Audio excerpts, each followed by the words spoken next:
Leader of Hamas was killed by Israeli forces in Gaza, but the president also telling reporters today, while there's a possibility of working toward a ceasefire in Lebanon, he says it'll be harder in Gaza. Though National Security Communications Advisor John Kirby says losing Yahya Sinwar makes it more difficult for Hamas to plan and execute attacks. Hamas is in a much weakened position than it ever was before. Hamas still says no ceasefire deal without Israel pulling out of Gaza.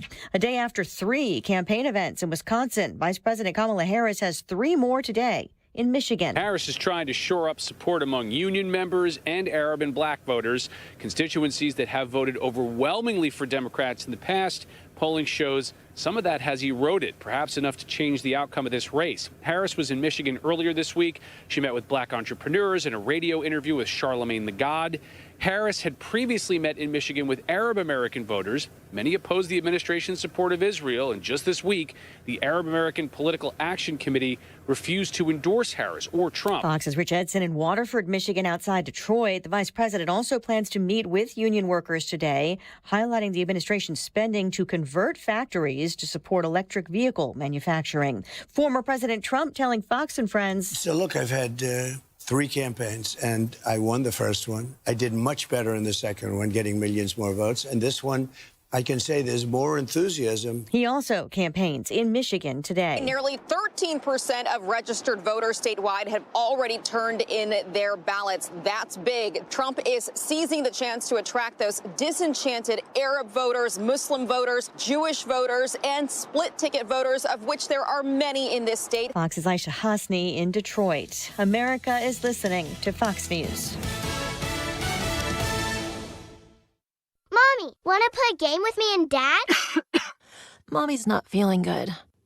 You need to vaporize that cold. Vaporize? Yeah, with DayQuil VapoCool. It's DayQuil plus a rush of Vicks vapors. Whoa. Come on, honey. Let's let Mommy rest. You guys are amazing. And so is DayQuil VapoCool.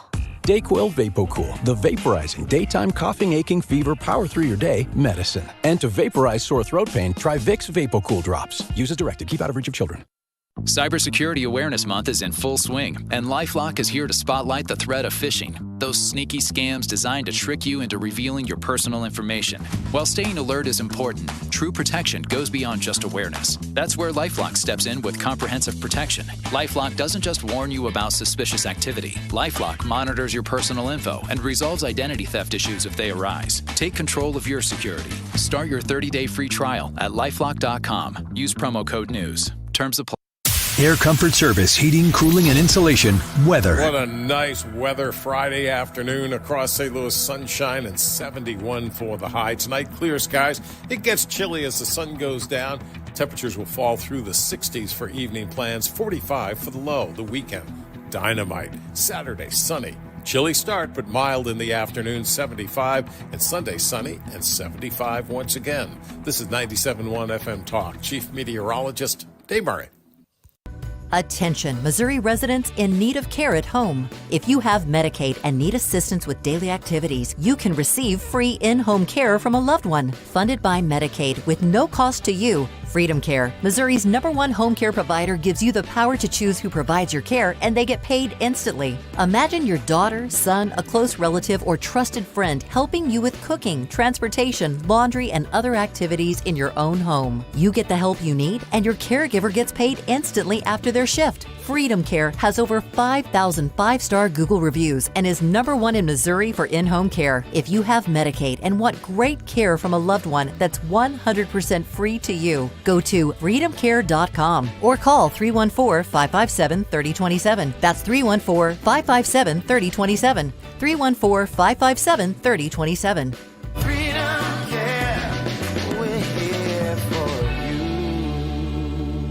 Hi, I'm Bob Kershaw with Retirement Advisory Group. Are you worried about market volatility in this election year? Are you concerned your money won't last you through retirement? Hi, I'm Tammy Kershaw, and as a family-owned business, we are committed to protecting your retirement, whether you're nearing retirement or already retired. We have a lot of folks that aren't aware of all the new investment choices that are available, which give you growth and protection from losses at the same time. Are you aware of all the fees that you are currently paying? We can show you how to avoid those fees. So come in now for your free retirement review and get a second opinion on your retirement plan. And just for coming in, you'll get a copy of our latest edition book, Your Key to a Worry-Free Retirement. Let us show you how to retire with confidence. We are proud to say we haven't lost a penny of our clients' money in 38 years, and we won't lose a penny of yours either. Let our family help your family. Call us now at 314-993-9494 or go online to retirementkey.com. That's retirementkey.com. In Missouri,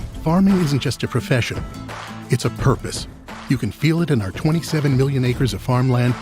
You can see it in the nearly 41,000 Missourians who work in agriculture. You can hear it at our farmers markets. You can count it in the $93.7 billion it brings our state. And you can taste it at your family's dinner table. A lot of farmers in our state rely on Bayer's tools and inventions because Bayer has a purpose too, to help farmers thrive. Learn more at go.bayer.com/purpose. Paid for by Bayer. Is thinning hair or a receding hairline making you self-conscious? Try Hair Grow from New Nordic. Stop feeling embarrassed about thinning hair and start feeling your best with Hair Grow. Available online at Amazon, Walmart.com, and NewNordicUSA.com. That is exactly what I needed to hear. Thank God someone here knows what they're talking about. That's us. That's right. Gotta love this American ride. All right, you need to take the time and get the full picture.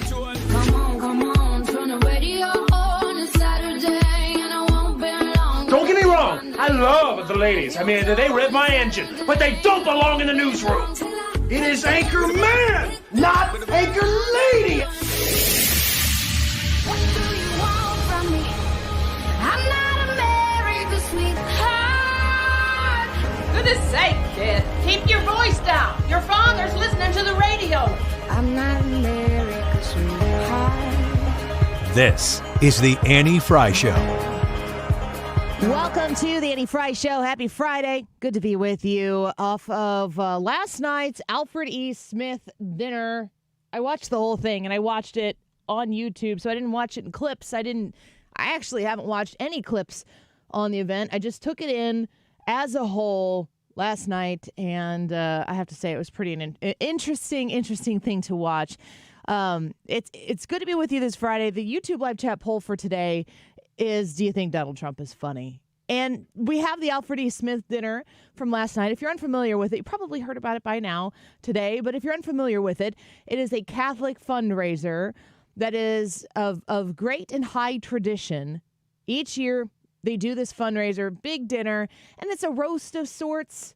The dais up there had 3 rows of some of the most wealthy people in politics, but also kind of intersected with Catholics in New York City and all of that, New York, the state. And in an election year, it's customary for the presidential candidates to participate in this event. And Donald Trump took the podium last night, and Kamala Harris recorded a video and sent it in. And as you've probably heard, Donald Trump did allude to this last night as well. The last person who skipped the Alfred E. Smith dinner was Walter Mondale. And that ticket won Minnesota. And I'm just saying. They did well in Minnesota. I'm just saying. Yeah, they had a good Minnesota Walter year. Mondale was from Minnesota. Right. Yeah. That's the only state he won, isn't it? How much? Yeah. He lost 49 states. I don't know that it's going to happen. I don't even know that Donald Trump is going to win. I feel good about it, and I hate that I feel good about it. I can't think of a godforsaken reason to vote for Kamala Harris. Joy? Nope. No? That ain't it. Okay. Watching Kamala Harris talk, and I'm going to play this video in a little bit here, but watching Kamala Harris talk at the rally that she was at the other day, she big mad. She is not a happy camper. I saw that. She's not joyful. She's very upset. How much of the dinner... What have you consumed, Ryan? How versed are you on what took place? A lot of clips. I watched a pretty good amount of the Jim Gaffigan stuff, a lot of the Trump stuff. Did you take it in clips, or did you take it in as a whole? In clips. It's better in clips. Is it? Yes, because anybody who stands up, the biggest reason I wanted to watch it in full was because I MC things like this on a much smaller scale. This is huge. It doesn't really get much bigger than this when it comes to fancy dinner fundraisers that involve politics and causes. This is A-list, A1 territory. So I kind of wanted to watch Jim Gaffigan, who was the MC host, which is generally speaking in an event like that what I do. I'm just trying to keep the trains running on time. But he's also there to speak a little bit, to do his jokes, lighten it up. Made fun of rich people a lot. The dude's net worth is $40 million. Yeah. I've been to his hometown in Indiana, too. He comes from some humble background. He comes from Elgin, Illinois. Oh, I thought it was right across the border. I was getting confused. Midwest. Yeah. You can tell. You can tell that he's a Midwesterner. I've told this story before, but when my husband and I are in Florida, Central Florida, and we're sitting at the outside, the nice malls and stuff that they have out there, we just like to sit and people watch, and we play a game called Midwest or Nah. And we just look at people and we're like, Midwest. And then the other person will be like, totally, or nah. Jim Gaffigan, you see him walking around Disney Springs, you're like, Midwest. Oh, yeah, definitely. He's got the tennis shoes and the socks and the shirt tucked in shorts with a belt. With all the pockets just in case of an emergency. Yep. Yeah, absolutely. So Jim Gaffigan told jokes that bombed. He told jokes that didn't go over well. But the question is who's he trying to entertain? The people who are going to consume this, just like a debate afterwards in TikTok videos and YouTube shorts and on your Instagram stories or whatever you do on Instagram. Is that what he's doing, or is he trying to really get the room to come together 17 days out from an election, 18 days out from an election? I think he was doing a little bit of both. But I did find it funny. I'm just sitting there listening to him to talk about the rich people who are in the room, and he was like, everybody is here tonight except for the middle class.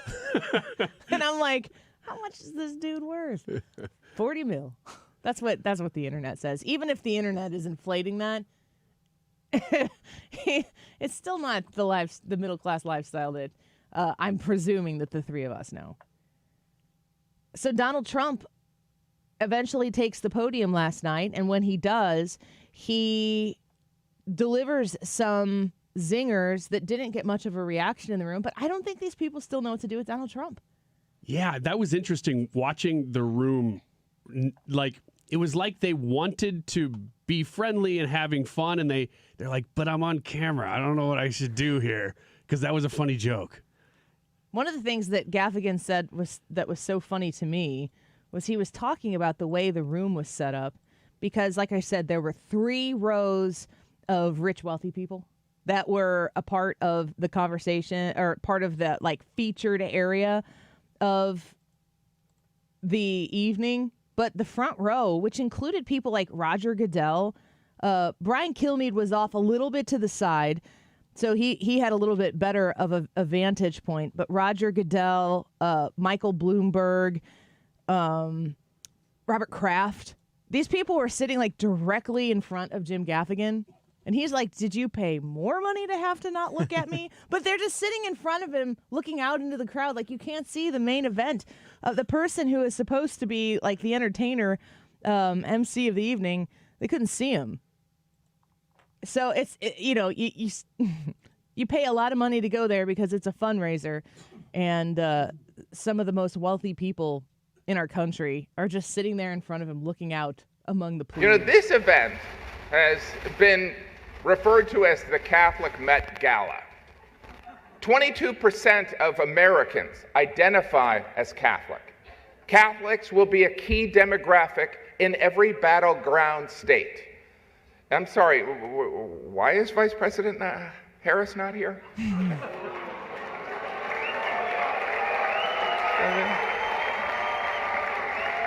I mean, consider this. This is a room full of Catholics and Jews in New York City. This is a layup for the Democratic nominee. I mean, in her defense, she did find time to appear on The View, Howard Stern, Colbert, and the longtime staple of campaigning, the Call Her Daddy podcast. The way he says that, call her daddy. Like, it's so not something he clearly listens to. But he's right, and he's right to call her out. And I think it's good that is what is actually happening, that they are pointing out the fact that Kamala Harris is missing tonight, missing in action. Here's more from Jim Gaffigan. The media has begun discussing the phenomena of secret Trump voters. I don't know if you've heard about this. People who publicly say they would never vote for Trump, but then when they go in the voting booth, they do. It's a small group. They're called the Biden family.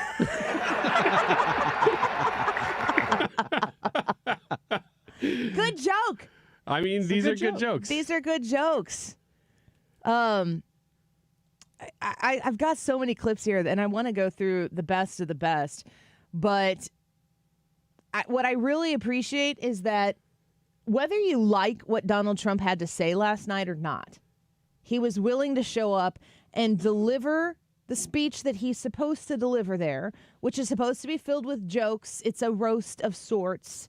But he also took a lot of shots, some pretty dramatic shots. Even Jim Gaffigan had there was a phrase about they're eating the cats and eating the dogs, and I'm going to just talk really high over the top of this one. But Jim Gaffigan made a comment about the second time that cats were a big part of Donald Trump's campaign situation. I mean, and Melania is sitting right there. Donald Trump sat there and he took it, and he had a wide smile on his face, and he'd do his little eyebrow raise thing, tilt his head to the side and nod his head like, okay, I see what you're doing there. But he took it, and you know that he can.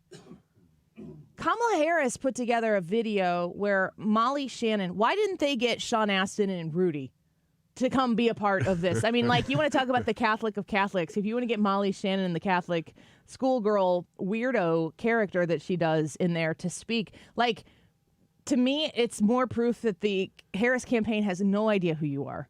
They do not know how to speak to you. They do not know what you like. They do not know what you care about, and they don't have the time or consideration to look into it. Catholic thing. What kind of Catholics do we know? Get Molly Shannon in here. Superstar. That's from like 1993 or something crazy like that. That's the closest reference you could. I'm surprised they didn't have Britney Spears come in her school little outfit and be like, hit me, baby, one more time, Doug. I just don't understand why you have Molly Shannon and the Catholic schoolgirl come in and speak for her. And then she's like, the Alfred E. Smith dinner is a big deal.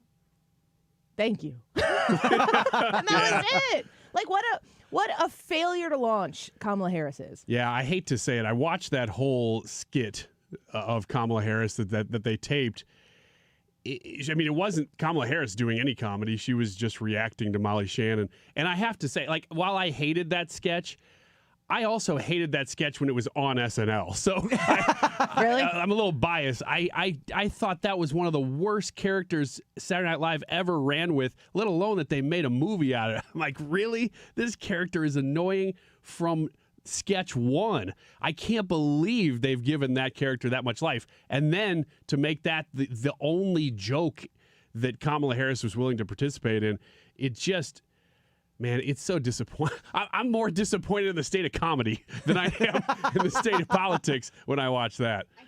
It's important to know that this is Donald Trump's third time speaking at this dinner, that he's had a lot of good moments that have led up to this. And the person who kind of is running the show there last night was sitting immediately screen left of the podium where Donald Trump was sitting, talked about how Donald Trump always knows the assignment, basically, and says that he has done such a good job in the past. This is from the first time that Trump was at the Alfred E. Smith charity dinner, and he was speaking alongside Hillary Clinton, who was seats away, because that's how this works. That's how it's supposed to function. Seats away from Donald Trump at the moments together, which is true. I have no doubt that Hillary is going to laugh quite a bit tonight, sometimes even at an appropriate moment.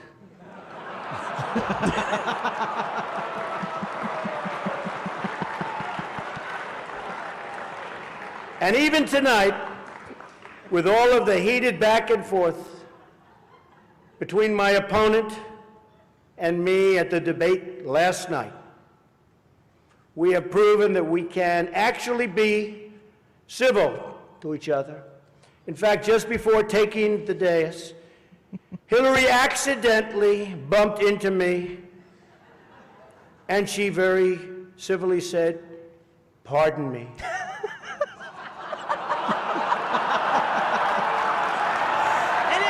Watching this video when she says that, Hillary is belly laughing. Yeah, she's losing it. She is 2 people away from Donald Trump, and they're going back and forth. And Hillary got up there and threw the barbs right back at Donald Trump. And everybody was doing this. They were raising money for a good cause, and that's First Amendment stuff. That's a huge American flex to be able to do that. And for some reason, the other candidate in this race doesn't understand that or is incapable of it. Yeah, not to mention that this is Donald Trump's territory. I mean, before he ever ran for office, he would go to events like this in New York all the time. He was actually the subject of a Comedy Central roast. This is not unfamiliar territory for him. So it's very natural that he's up there telling a couple jokes. These are the people that he knows. I mean, this is New York. Yeah. So the fact that Kamala wouldn't go into the room, man, it just shows, like, this is supposed to be a room that knows her, but they actually know him, which shows you the disingenuousness of when they go into the media and they say all these things, and then they rub shoulders. They've been knowing this guy for years. You can tell when you were watching this event last night, you could tell that people were not happy that Kamala had skipped this event. You could tell that they were very much so not okay with the idea that she opted out. And, schedule conflicts, this, that, and the other thing. You could tell that they weren't buying what she was selling in that regard. Not at all. And I think it's important that Catholic people who are voting Catholics and their Catholicism is the lead thing that they factor in. She didn't show up. Not only did she not show up, when she tried to speak to Catholics, Molly Shannon was her thought. And if it wasn't her thought, it was somebody's thought, and she had the wherewithal to say, yeah, that'll work for me. Well, we're going to take a quick break. When we come back, we hope we're going to connect here with Tyrus. His schedule is crazy busy. Usually he's a Thursday guest, but he had a big deal yesterday. He was otherwise inclined. Smith dinner last night. You probably didn't get home until 1 or 2 in the morning, and you know what else I did? And then you're here. What? I got in. Okay, this was a crazy day. We did your thing. I did 5 other things, and then on top of it, I came back and I was really, really like tight because I'm the keynote speaker at the House. So what happens is, I said, "Let's go. I want to go, sir. You have an interview with Tyrus." He's a large guy, by the way. He's a great guy. And he's a very smart guy. He is great. And he's been so good to me. And he said, listen, there's no election here. You're going to win this thing in election. And he's been saying that for a long time. Yes. Whenever they talk about, he's funny. And Gutfeld is great. He didn't like me originally. And then he said, well, I don't like everything Gutfeld, done. But you can like him. Do you not like me? No, he's great. But he had the highest, brothers. He had his highest rating in the history of the show. Oh, yeah. Yeah, we're proud of him. But Tyrus, he has a website. And he said, would you do my show? So like 2-3 weeks, I agreed. So I came home. I'm running because I'd like to at least see my speech, like before I get up before all these killers. And I'm running, and Sir Tyrus is waiting for you. Oh. And I have to put on a tuxedo. In theory, white tie, but a lot of people didn't have white tie. But so Tyrus speaking this morning about being on the Tyrus, Maintaining with Tyrus on Outkick yesterday, and it happened to take place during our show. So we said, why don't you come on with us Friday? He said, okay. So we're going to talk to Tyrus when we come back about that experience of interviewing the president yesterday. What an honor. We'll have Tyrus next. You're listening to The Annie Fry Show on St. Louis's home for conservative talk. Follow Annie on Twitter @AnnieFryShow. TheDiamondShop.net is the website. If you're looking for diamond studs, this is a great, great, great Christmas gift. If you're looking to fill someone's stocking with something that they are going to just be beside themselves over. Check out the 50% off all diamond stud sale at the Diamond Shop right now. They're located in Clayton, Missouri, and they want you to come in and see this type of, I'll just say like service that they offer. Throughout the course of the entire month, they have a trade-in and trade-up event. So maybe you're buying your first set of diamond studs, and maybe you've already purchased some, and now's the time to trade them in. All diamond studs that are purchased at the Diamond Shop right there in Clayton are eligible for the trade-up event. When you spend $1 more, your entire purchase price of your diamond studs will be credited towards your new purchase when you trade in, which means you can trade in and trade up those diamond studs as you go through life and you're like, you know what, I think I need to upgrade these. It's a great, great product. It's a great service with the very best people in the jewelry business. Go online and become a VIP. You can see all the details of the Diamond Stud Trade In and Trade Up event at thediamondshop.net.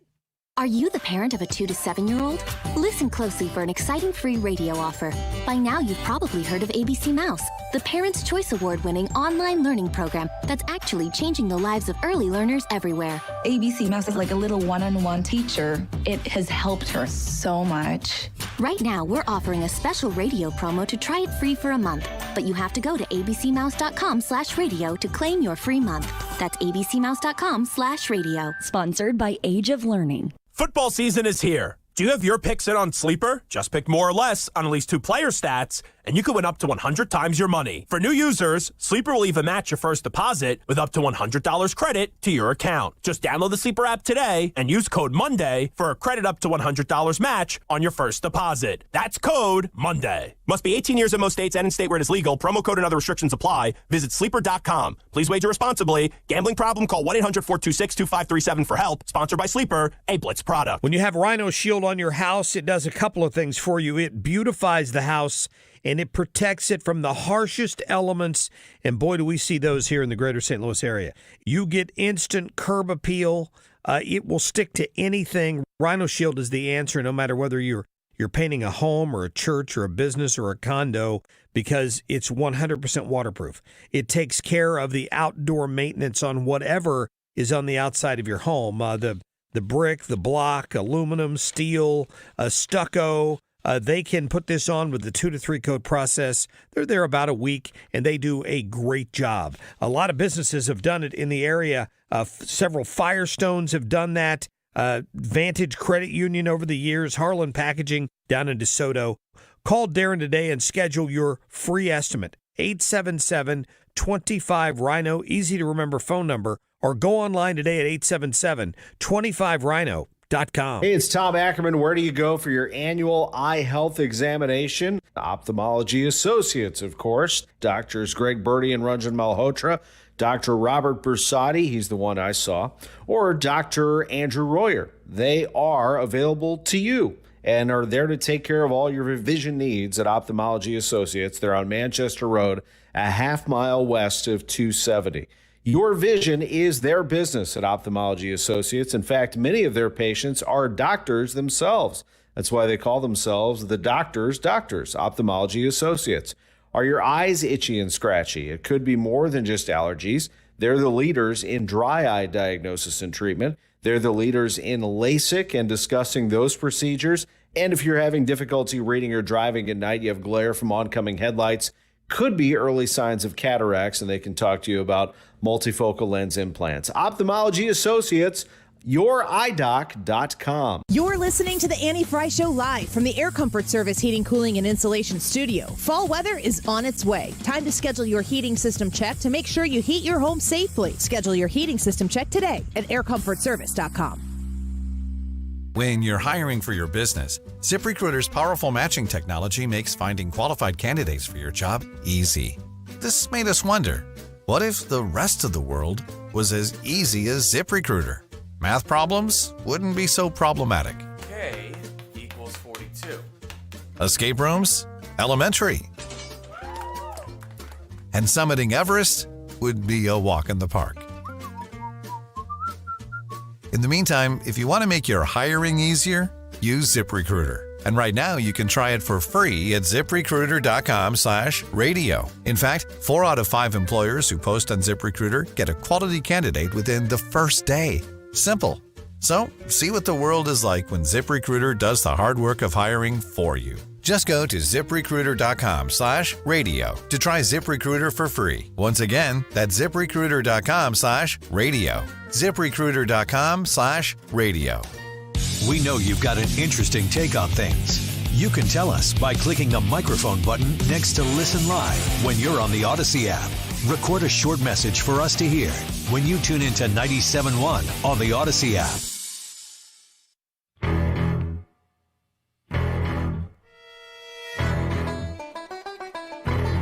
This is the Annie Fry Show.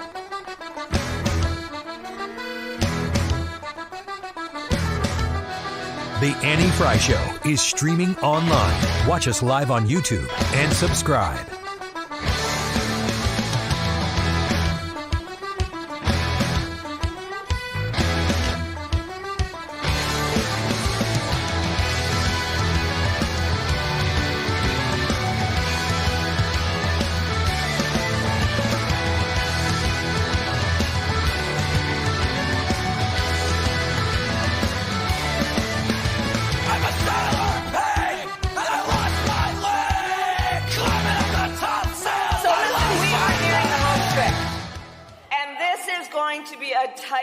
Until the very end.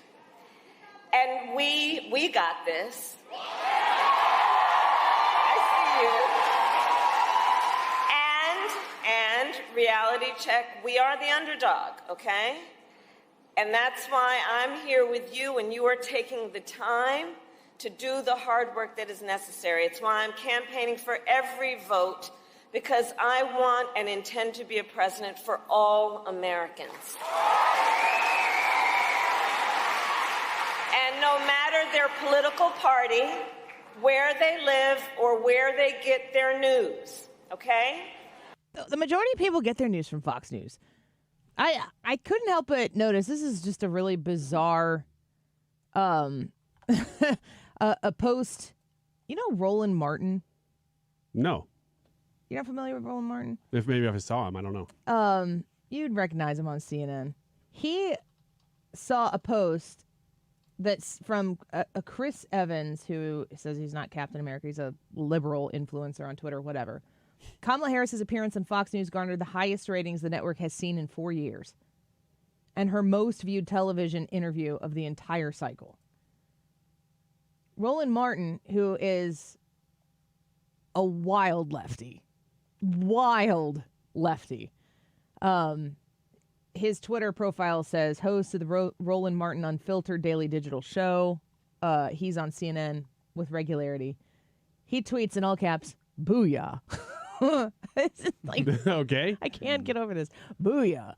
Says, take that, Megyn Kelly, Will Cain, Joe Concha, Buck Sexton, and the rest of you Trump MAGA lackeys. So he's like dancing around about the success of the Kamala Harris sit-down with Brett Baer on Fox News. To which Joe Concha, this is how it came into my Twitter feed, said, Roland thinks this is a good thing for his candidate, who by any objective measure performed horribly before 7.1 million people watching live. The constant disparaging of Fox News as some place where like the heathens go to get their news. When will they understand that the majority of people go to Fox News because they trust? Let me put it this way. They know what they're getting from Fox News, and they get it from both sides. You know that when you tune into Sean Hannity, you're going to get Sean Hannity's 7 approved phrases. Like George Carlin. But you're going to also get, during the news segments, you're going to get people who throughout the day are reporting on news in a very direct way. And you're also going to get lefties who are going to come in and manage to deliver their point. Like, I think about Jessica Tarloff, who I don't particularly enjoy, but I do respect people like Jessica, Juan Williams, Harold, what's his last name? Ford, who are on the 5 in that one chair. They've got one job, and they show up every day and they do it, and they make points. And I like to hear their points because I often hear their points and go, that's not the point you think it is. But that's what the left is presenting, and then I tune into CNN or MSNBC, or I see some of the comments that are being made there, and I think to myself, they're making the same points that are being made as the left on Fox News, and I'm just thinking you don't have enough. On the converse of that, though, when you tune into the CNNs and the MSNBCs of the world, I'll give Scott Jennings a lot of credit because he's Lonely Scott over there, Lonely Jessica on Fox News and the 5, whatever. There's such an assault and an affront against people who think like we do. And I would not consider ourselves to be radical. They certainly seem that they would. But it's so foreign to see people who think differently than they do that they don't take it seriously as an alternative way of thinking. I feel like Fox presents the idea that this is the direction that this network is heading in, but we know that other people think differently, and we want to showcase that as well because our side of the aisle, at least our way of thinking, isn't afraid to go up against it. You certainly don't get that on MSNBC, and I feel like MSNBC completely knows their lane. CNN kind of dabbles a little bit, but even these days, CNN is not successfully making the case that Kamala Harris is the candidate. Yeah. And when you see people criticizing Fox News for being MAGA, you have a very short-term memory for how much criticism they've gotten from the 2020 election, so many other things. I would not say Fox News is even close to MAGA, but they are the only network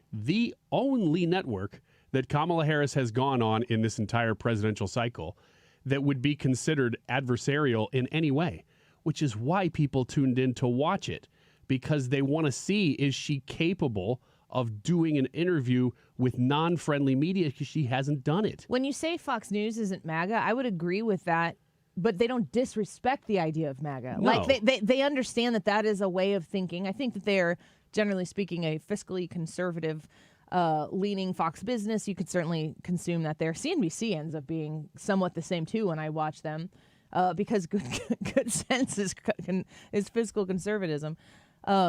But there are people who are on the Fox News network that are very MAGA people, and they bring folks from both sides of the aisle in order to have those discussions. Whereas, I mean, if you like Joy Reid, when she talks about MAGA people, I mean, she talks about Hitler with regularity. She's very much convinced, or considering it worthwhile to convince her listeners that Donald Trump is equitable to Adolf Hitler.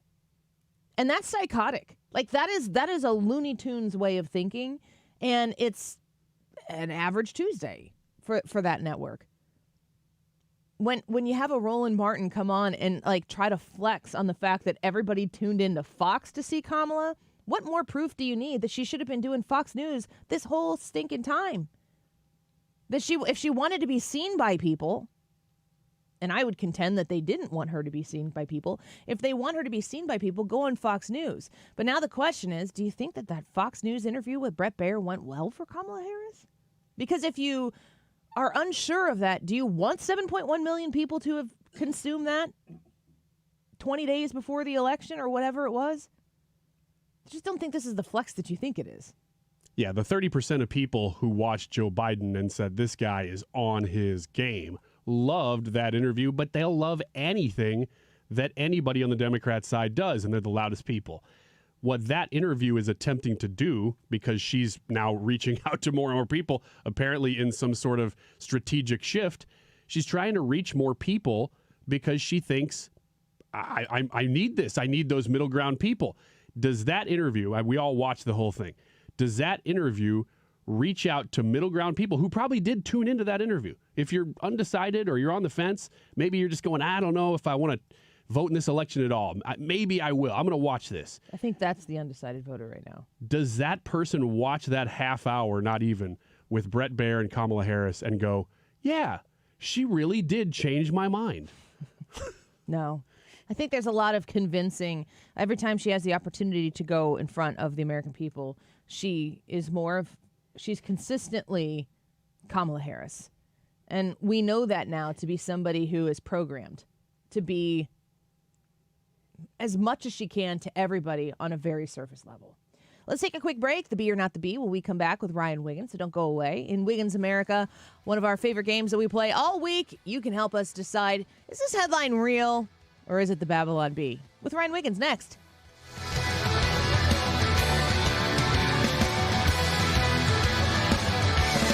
This is the Annie Fry Show. Follow Annie on Twitter @AnnieFryShow.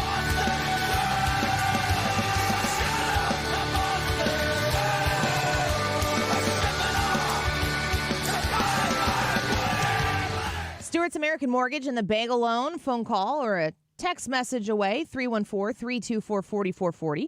That's 314-324-4440. When you talk to Stewie about your mortgage, you're going to be able to quickly understand why the Bagel Loan is a no-brainer for you. If you've purchased your home in the last few years, when rates went to sky-high rates, you can now refinance that mortgage with Stewie and do it at no cost, no closing costs to you. 314-324-4440. I myself have, over the course of, I think it was like 2 or 3 years, refinanced my mortgage twice with him because rates kept going down. I think the last one I did was in 2020. I have a fantastic rate on my house right now, and I'm very grateful to Stewart's American Mortgage for making that possible for our family. If you are looking to purchase a new home, you want to make sure in Missouri or Illinois that you connect with Stewie at Stewart's American Mortgage to make sure you get the lowest rate, but that you can avoid having to pay any closing costs. Reach out to him at 314-324-4440. That's 314-324-4440 and ask him to explain to you how the Bagel Loan works. You can have it in great detail. He'd be happy to explain it to you, but let me just sum it up. No closing costs. Google the Bagel Loan for more information. NMLS number 226715. Experience the beauty of custom-crafted windows that enhance your home's aesthetics and energy efficiency. Look no further than Infinity from Marvin, proudly brought to you by Lakeside Renovation and Design. Why choose Infinity? These windows are not just strong, they're 8 times stronger than vinyl, providing unmatched security for your home. Plus, with Lakeside's expert installation, you're guaranteed precision and perfection. Visit our showroom or call Lakeside Renovation and Design today. Elevate your home with Infinity from Marvin, where strength meets style. If you owe the IRS, you have a legal issue, and you need the Lance Drury Law Firm. We'll protect your rights. Log on at lancedrurylaw.com or call us toll-free at 888-367-6512. Well, in light of the discussion of the last couple segments, the YouTube live chat poll today is Donald Trump funny? Yes or no? Really enjoying reading your comments on this topic because it kind of spans left and right. So regardless of where you are in the political spectrum, tune into today's Annie Fry Show live on YouTube and let us know what you think about that question. 1242, this time check is sponsored by Jerry Kelly Heating and Air Conditioning. It's time for a $98 furnace tune-up. Mark Cox here. I have put together my 2024 general election voters guide with you in mind. The direction of our nation and our state is in your hands now. Visit 971talk.com to see the Mark Cox 2024 voter guide.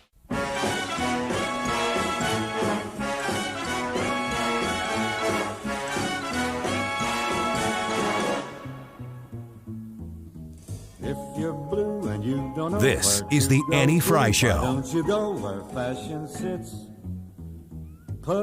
Interact with Annie on Facebook. The Annie Fry Show.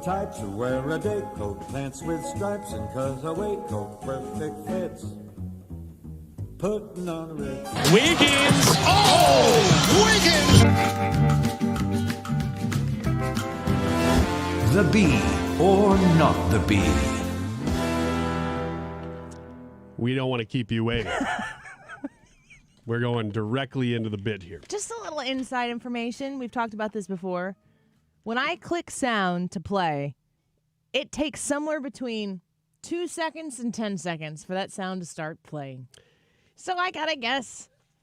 You know, it's just one of those things. Like in a radio environment, you know, you just hope for just some consistency, and you really don't know. No consistency. But Let me tell you what, there is no friggin' consistency here. None to be seen anywhere. We are flying by the seat of our pants. Always. And hey, it's live, so thanks for being here at 1244. Yeah. We have the Be or Not the Be here. This is something we do every Friday during Wiggins America. I take a bunch of stories. Some of them are real headlines. Some of them are from the Babylon Bee, which means they are satire. I read the headline. The room decides whether they think they are the Bee or not the Bee, and then I let you know whether they are real. Here is the first one. Nazi reenactors shut down Massachusetts restaurant. That could be real. Did you say reenactors? Nazi reenactors. Didn't we have some people in St. Louis acting like Nazis here recently? Oh, this missed my radar. Weren't there some people dressed up like idiots on a bridge somewhere? Oh, I don't know. Yes. Yeah, I think I remember what you're talking about. It's like on an overpass. Yeah, I hope I didn't make that up, but it's believable to me. That would be great if we looked this up. There was no such story. And you're like, weren't there some Nazis on a bridge? Somebody told me that. I saw it on Twitter. That means it's real. I'm going to say it's real, too. So, Michelle is saying Highway 64, so I don't know. Okay, Highway 64. What are you saying here, mister? Yeah, real? Yes, it's too specific to not be real. Nazi reenactors shut down Massachusetts restaurant. Now, that's the headline from Vice, leans left. Here's the story. A group of historians from the American Heritage Museum went to the restaurant, which is called Kith and Kin, for a meal on Saturday night. With a K? 4 of them, yes, actually, it's 2 Ks. That's pretty close. Yeah. 4 of them were dressed as American soldiers, 1 as a military nurse, and 2 as SS soldiers. Were they going for lunch? They had just come from a reenactment. Dude, if you're going as a Nazi somewhere to reenact it, you got to change when you leave the reenactment. It does not carry over. You can't wear the costume anywhere else ever. So you can't do it. The American soldiers, they were still in costume. The military That's nurse, allowed. she's still in costume. Okay. The SS soldiers, Not also okay. still in costume. Not allowed. No. The restaurant has found itself in trouble after the staff served the World War II reenactors. Now, Well, should they have just served some of them? It's a good question, but here's where it starts to turn. Please take your Nazi costume out of our restaurant and just change. Yes, and then just screaming in German, and they storm out. 9. Kith and Kin. That means they were going to just sit there though. Kith and Kin has temporarily closed now though, after several threats and backlash at their serving World War II reenactors. So hold on a second. Just so we get this story completely clear. These aren't people who were like protesters who were appropriating Nazi culture because they believe in it and they wanted to spread it. They had gone and participated in a reenactment that at some historical, like well-known I would historical assume society. Celebrated the actual end of World War II. Yes. In an appropriate, they didn't revise the story, and then they were hungry, so they went out to eat. At Kith and Kin. So, yes. Dumb move. Change your clothes. Yes. But also at the same time, weird situation to be in. If you're a server, you go, can you guys change just these 2 outfits? If the person who is I would assume that they looked like they were white people who were in these costumes. I would assume. Do we live in a time that is so stupidly woke that you're like, I don't know if I can discriminate against them? I have no idea. You can discriminate against Nazis, people. That's a yes. Here's the thing that's awkward about this story is that now the restaurant has closed because people were so mad that they threatened, and they were threatening the restaurant. So they wanted to get rid of hate, and so they're hating the restaurant so much that they're threatening them. Well, here's another question, because we don't know the answer to this, but does this restaurant have a reputation? Say it again? A reputation. No, because... Is there context here that we don't have that suggests that this restaurant has been politically active? You know, we could have a fight over whether Nazis are too far to the left or too far to the right. Sometimes they wrap around and meet on the other end. But if a restaurant has some sort of reputation and you're like, now they've got Nazis in there, yeah, right. Then maybe the context is what got you in trouble. I don't know. I read several stories, because what I do when I find a real story like this, I read several of them to find the one headline that sounds the most like it could be the B. Yeah. And so I read several of these. There was nothing in there that, this restaurant has kind of a Do we reputation. feel bad for the restaurant? I think we do feel bad for the restaurant because they're just trying to serve food and they got caught up in the middle of something. I feel like if you're a server and you see American soldiers, a World War II era nurse, and 2 SS soldiers walk in and sit down to eat together, you would get the idea. These must be. It's like a joke. Yeah, this is the beginning of a joke. No. 2 SS soldiers and 4 American World War II soldiers and 1 nurse walk into a bar. Walk into Kith and Kin. Walk into Kith and Kin. All right, so that one was real. Next one, Kamala Harris announces. Wait, can I say one more thing? Yeah, on please, that? please. Isn't this just an instance where people need to explain what happened, and if what happened was for the person who was wearing the Nazi stuff to say, "I regret wearing that. I should have changed." And for the server to say, I didn't know what to do. I decided to serve him, and I wasn't really 100% sure. I don't agree with Nazi stuff. And for the restaurant to come out and say, this was a really bad situation, and we wish it wouldn't have gone there. We're sorry if anybody was upset by this. This is what we stand for. This is what we don't. And then everybody moves on with their life. That is actually exactly what the restaurant did. And they still can't reopen. It's just, just understand and get over it. Move on with your life. Kamala Harris announces all new original book, The Art of the Deal. The B. The B. You guys got this one. Man, you're good. Many people know my history as a fearless and highly competent prosecutor who has only ever hired for my competence. But few people are aware of just how much I know about New York real estate and negotiating huge deals. Now, finally, there's a book covering this subject. I'm such a great author, am I right? Ha ha ha ha ha ha ha ha. That is the Babylon.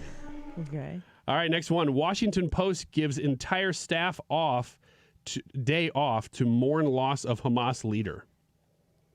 The B. B. That is the B, yeah. According to mid-level Washington Post editors who spoke under condition of anonymity, all of the staffers, writers, and editors had managed to drag themselves into work, but were simply too dispirited to do anything more than a few half-hearted tweets critical of Trump and J.D. Vance.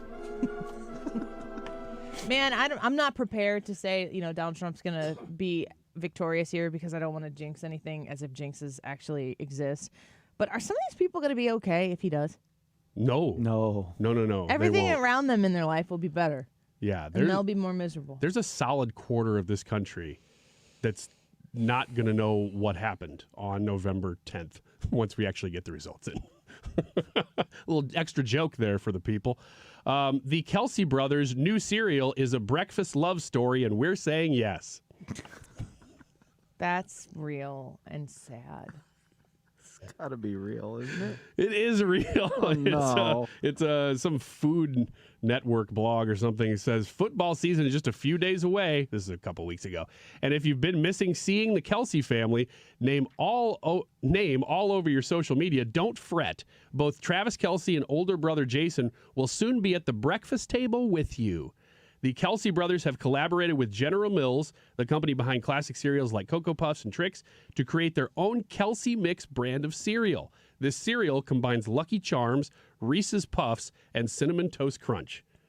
Of course, being that the new cereal is actually just a blend of some old classics, there's nothing stopping you from making your own Kelsey Mix. Thanks for the permission. You're welcome. These guys. Next. Milking it for everything they got. I don't blame them. I don't either. Oops, we meant to say up, explains FBI after months of saying crime is down. Go on. In his opening remarks, Director Ray said, here's the problem. This is real, but the quote is not true. So this is the B. It's the B. Yeah, this is the Okay, B. Yeah, yes. This is the B. But this is a fact still. No, the FBI never meant to say up. Okay. They didn't mean to say up. Okay. They had to reluctantly come back and say, oh, sorry, crime. Yeah. Oh. In his opening remarks, Director Ray said, oops, we meant to say up. Crime is up. It is not, as previously stated, down. It's possible we've been holding the chart upside down for the past several months. Who knew? Our bad. Donald Trump knew. Who didn't? David Muir. Did he know or did he not know? We knew that Trump knew. It's a good question. Representative Alexandria Ocasio-Cortez said it could happen to anyone, remembering the many times she herself had looked at charts and graphs upside down. I move we dismiss the director and conclude this hearing. Representative Thomas Massey was seen burying his head in his hands. Witnesses claim to have heard him muttering, "I'm surrounded by idiots." I'm surrounded by idiots. In conclusion, up, Director Ray said, concluding his remarks. Crime is up. Oh, so sad. It is sad. People understand that the reason why the numbers were reported to be down is because the big cities just didn't report their crime. Yeah, and the question is, did they just start reporting crime, or did they what changed that now they're realizing, oh no, crime actually is up? I don't know the answer to that. Next one, robot vacuums hurl racist slurs at owners.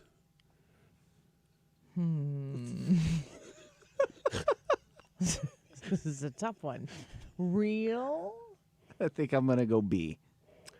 Annie is correct. This is real. It's too weird to be not real. Exactly. Like, it's too specific. In a recent tech fail, robot vacuum owners across the U.S. reported that the devices had been hacked, causing their trusty cleaning bots to yell out racial slurs and chase their pets. A security flaw in the Chinese-made Ecovacs DeekBot X2 is being blamed. It's just the name of it. Blamed for the hacks. These vacuums are pretty popular, which means the chaos is widespread. A Minnesota lawmaker. Have you heard of these vacuums? I've never heard of this vacuum. They look a lot like Roombas. I think they're I'm similar. not fancy enough to have that kind of a vacuum in my house. Yeah, a Minnesota lawmaker found that this was happening to him when a voice started booming through his little vacuum robot, yelling the F word over and over again. No. Swanson realized it had been hacked, turned it off, and threw it in the trash. Just keep an eye on your Roomba. Didn't make him finish the job before it was done. Yeah, so there you go. One more real quick. Sure. Experts say Kamala can still win if she doesn't appear in public again between now and Election Day. Oh, man. Have you noticed that people are like, Donald Trump is canceling interviews, blah, blah, blah, acting like somehow or another Donald Trump is all of a sudden scared to be in front of the camera? Right. Dude, he's going from one thing to the next so fast, it's hard to keep up. Not to mention the fact his life is being threatened right now by Iran. So him just showing up in place A, B, and C, it's not as simple as, I don't know, Kamala Harris to do it? She even wanted to be on Fox News. Who do you think's scared right now? Let's take your phone calls when we come back. 314-241-9797. Is Donald Trump funny? Call us. We'll talk to you next. Have you set your appointment up yet to have your furnace checked to make sure you are good and ready to go for this winter? It's really, really a great idea to have it done for your own peace of mind and for your safety also. Definitely check your furnace before you use it. You can go to my website. It's bartinman.com, and we'll have pictures up of what we've seen and what we've seen and found that the homeowners had no clue that this danger existed. Most have no idea what I'm talking about now, but if you went to the website, if you're not going to have me come out or another company come out and check, then you'll know what to look for on your furnace and hot water heater also. So my number, again, it's Bart Inman. One easy number, Missouri and Illinois. The easiest number, 314-293-2600 or bartinman.com, Bart with a B, Inman with an I.com. God bless. Well, I'm always telling you to go to get Andrea's steak sauce at Schnucks and Dierberg's and other fine stores, but I hesitate to remind you to visit Andrea's Steakhouse, where it all began. They actually make the steak sauce right there on site. And a little tip, if you go on Fridays, lately they've been doing special dishes only for Friday, and actually like really good price too, $20 for tonight. You follow them on Facebook to find these special dishes out for Fridays. A roast pork belly harvest bowl is right there. It looks like something that I would eat in about 2 minutes because it looks fantastic. Pork belly is so good, and with Andrea's sauce, whoo, you're talking about a good meal. So if you just are craving a great meal, go tonight or go sometime soon to Andrea's Steakhouse in Fairview Heights, O'Fallon, Illinois. If you can't make it to the Illinois side soon, get a bottle of Andrea's steak sauce or their salad dressing or their barbecue sauce. Again, at Deerberg's, Schnucks, or at Andreas.com. She learned the value of hard work and responsibility at her family's small business at an early age. Ann Wagner took those same hard-working Missouri values to Washington. She's made it her job to keep the radical left from harming your job. Today, in the midst of Joe Biden's out-of-control inflation, Ann Wagner protects us by working to lower costs for families. As a mother of 3, she understands the work and has done it to keep your home and community safe. That's why Ann Wagner fought to secure our border and stop traffickers from smuggling fentanyl and illegal immigrants into our communities, and why she gave law enforcement the tools they need to defend us. And Ann Wagner took a stand against the defund the police radicals who will leave us in harm's way.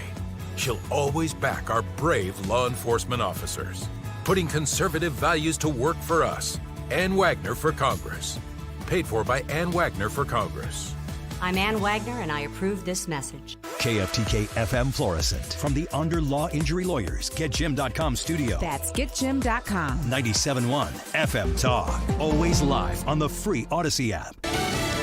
More Trump documents just unsealed. Lisa Brady, Fox News. A release ordered by the federal judge in Special Prosecutor Jack Smith's election interference case against the former president, who's accused of an illegal plot to overturn the 2020 results. Think of this as sort of the appendix for what Jack Smith's going to use to support his arguments. It's important to remember that after the Supreme Court ruled that Trump had some immunity over official acts as president, Smith refiled similar charges, arguing actions were not official acts. Now, Chutkin since ordered Smith to file those arguments for justification and give the Trump team an opportunity to counter. Fox's Griff Jenkins. The newly released documents have redactions. A Trump campaign spokesperson calls the release interference in this year's election. Both the former president and Vice President Kamala Harris have multiple campaign events today in the same toss-up state, Michigan. President Biden heading home after a quick trip overseas, meeting with European allies in Germany, mainly on Ukraine, and then suggesting to reporters Ukraine still can't have what it keeps asking for, long-range weapons from Western nations to hit deeper inside Russia. Right now, there's no consensus for long-range weapons. No consensus for that, he says. Meantime, Russia's president hosting a summit of a growing group of emerging powers, formally welcoming several new members, including Iran, Saudi Arabia, and Egypt.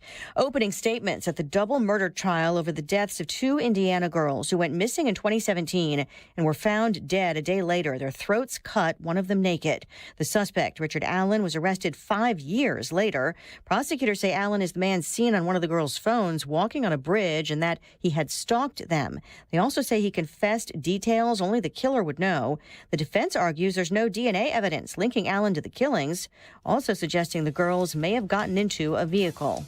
America is listening to Fox News. You okay? Sorry, I can't sleep with this cough. Sounds like you need to vaporize that cold. Vaporize? Yeah, with NyQuil VapoCool. It's NyQuil plus a rush of Vicks vapors. Whoa. So you ready to get some sleep? Thank you, NyQuil VapoCool. NyQuil VapoCool, the vaporizing nighttime coughing, aching, fever, best sleep with a cold medicine. And to vaporize sore throat pain, try Vicks VapoCool drops. Use as directed. Keep out of reach of children. Cybersecurity Awareness Month is in full swing, and LifeLock is here to spotlight the threat of phishing, those sneaky scams designed to trick you into revealing your personal information. While staying alert is important, true protection goes beyond just awareness. That's where LifeLock steps in with comprehensive protection. LifeLock doesn't just warn you about suspicious activity. LifeLock monitors your personal info and resolves identity theft issues if they arise. Take control of your security. Start your 30-day free trial at LifeLock.com. Use promo code NEWS. Terms apply. Air Comfort Service, heating, cooling, and insulation. Weather. What a nice weather Friday afternoon across St. Louis. Sunshine and 71 for the high. Tonight, clear skies. It gets chilly as the sun goes down. Temperatures will fall through the 60s for evening plans. 45 for the low. The weekend, dynamite. Saturday, sunny. Chilly start, but mild in the afternoon, 75. And Sunday, sunny and 75 once again. This is 97.1 FM Talk. Chief Meteorologist Dave Murray. JenTeskeHomes.com is the website. Teske homes.com. Buying and selling in Illinois is comfortable when you work with the Jen Teske RE/MAX Alliance team. When you list your home, let's say when you're first starting about selling your home, it's a huge ordeal to go through that whole process. When you are looking to sell your home, you want to make sure that you are connected with somebody who understands the market at that very moment in time, or the moment in time that you might be your time frame of when you're looking to list, maybe next spring, maybe you just want to do it by the end of the year, whatever it might be. You can talk to the best, the experts at JenTeskeHomes.com and position yourself for a top dollar sale. Nobody knows what's going to happen next, but you do need people who have a long time of experience of selling homes, of listing homes, of featuring homes to make sure that you can compete in a very competitive market right now in Illinois. And that starts with the RE/MAX Alliance team and Jen Teske. 618-541-1010. You can reach out to her directly, 618-541-1010, online at JenTeskeHomes.com. Hi, I'm Bob Kershaw with Retirement Advisory Group. Are you worried about market volatility in this election year? Are you concerned your money won't last you through retirement? Hi, I'm Tammy Kershaw, and as a family-owned business, we are committed to protecting your retirement, whether you're nearing retirement or already retired. We have a lot of folks that aren't aware of all the new investment choices that are available, which give you growth and protection from losses at the same time. Are you aware of all the fees that you are currently paying? We can show you how to avoid those fees. So come in now for your free retirement review and get a second opinion on your retirement plan. And just for coming in, you'll get a copy of our latest edition book, Your Key to a Worry-Free Retirement. Let us show you how to retire with confidence. We are proud to say we haven't lost a penny of our clients' money in 38 years, and we won't lose a penny of yours either. Let our family help your family. Call us now at 314-993-9494 or go online to retirementkey.com. That's retirementkey.com. In Missouri, farming isn't just a profession, it's a purpose. You can feel it in our 27 million acres of farmland. You can see it in the nearly 41,000 Missourians who work in agriculture. You can hear it at our farmers markets. You can count it in the $93.7 billion it brings our state. And you can taste it at your family's dinner table. A lot of farmers in our state rely on Bayer's tools and inventions because Bayer has a purpose too. To help farmers thrive. Learn more at go.bayer.com/purpose. Paid for by Bayer. Join the movement to end breast cancer on October 19th. By supporting the American Cancer Society making strides against breast cancer, you're helping save lives through groundbreaking research discovery and patient support. Get info or donate at makingstrideswalk.org/St. Louis Mo. You can help those affected by this disastrous hurricane season by visiting redcross.org or calling 1-800-RED-CROSS. Message and data rates apply. Together we can help those who've been affected. Thanks for helping. Conservatives care on 97.1 FM Talk. That is exactly what I needed to hear. Thank God someone here knows what they're talking about. That's us. That's right. Gotta love this American ride. All right, you need to take the time and get the full picture.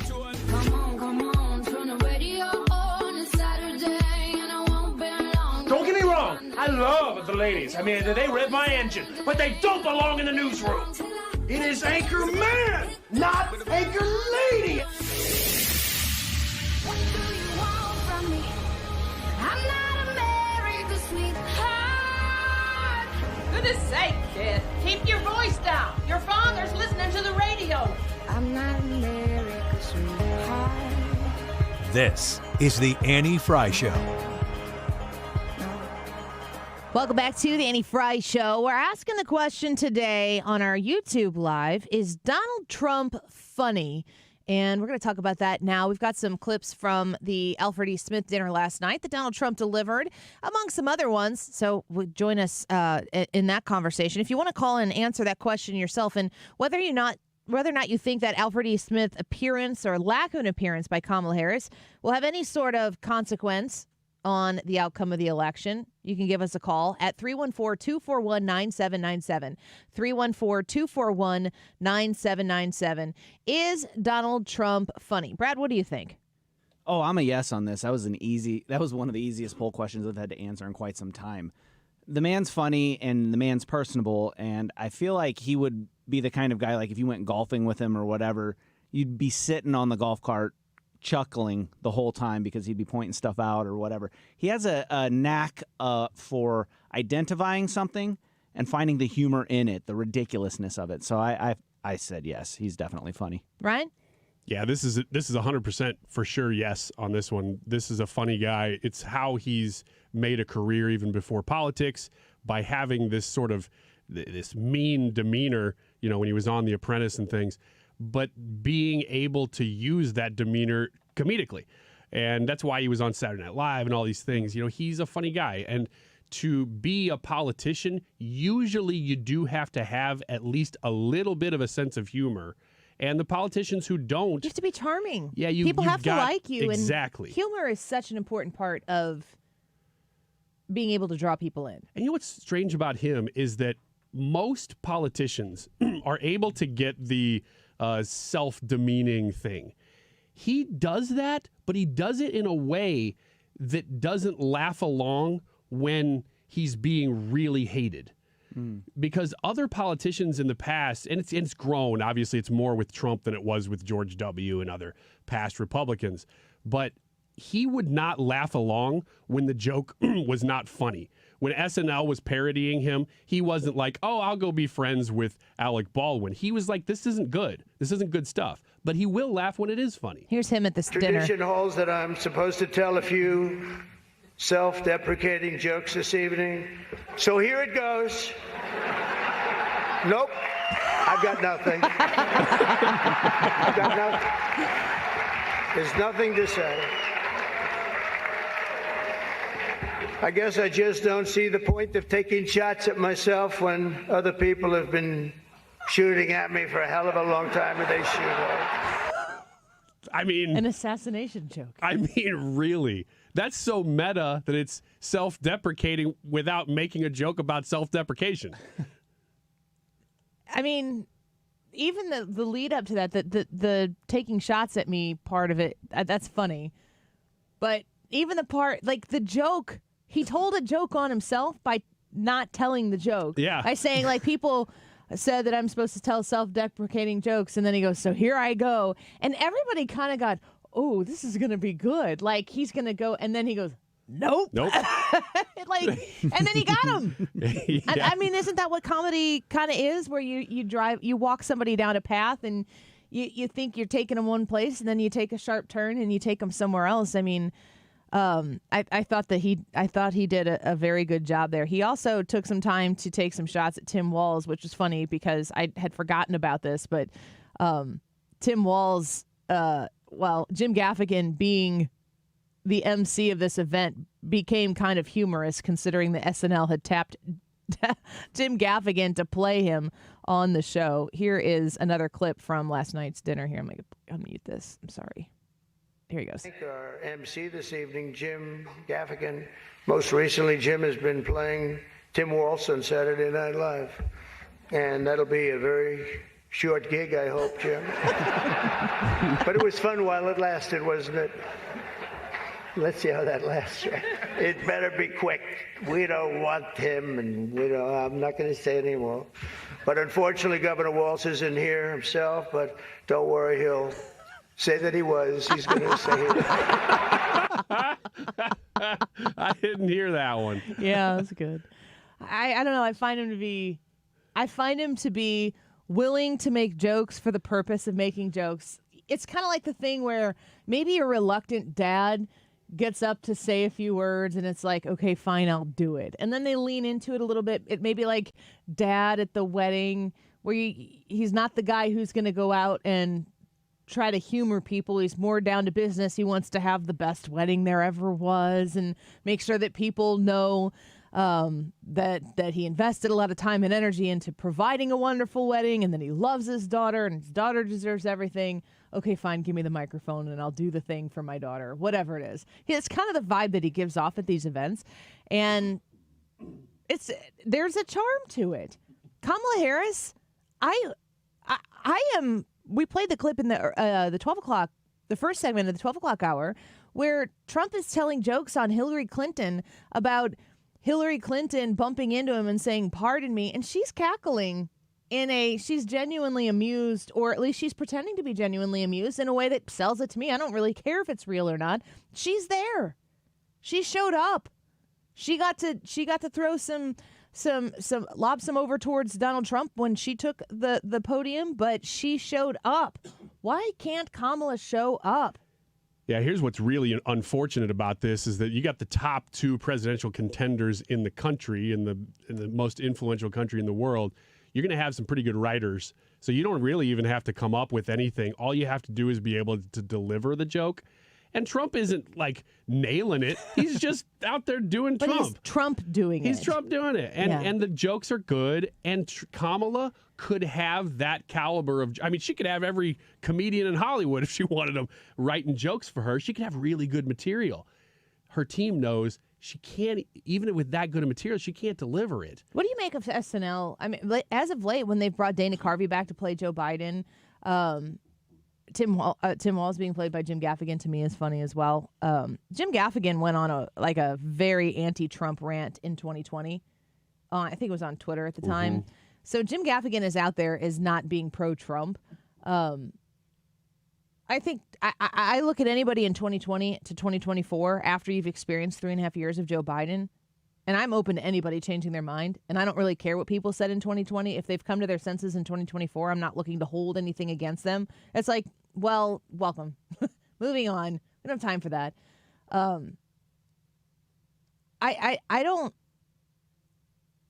don't know if Kamala Harris could deliver comedy, but there certainly is an appetite out there for collective mutual hatred of Donald Trump, where you can say mean things. And Donald Trump said mean things last night.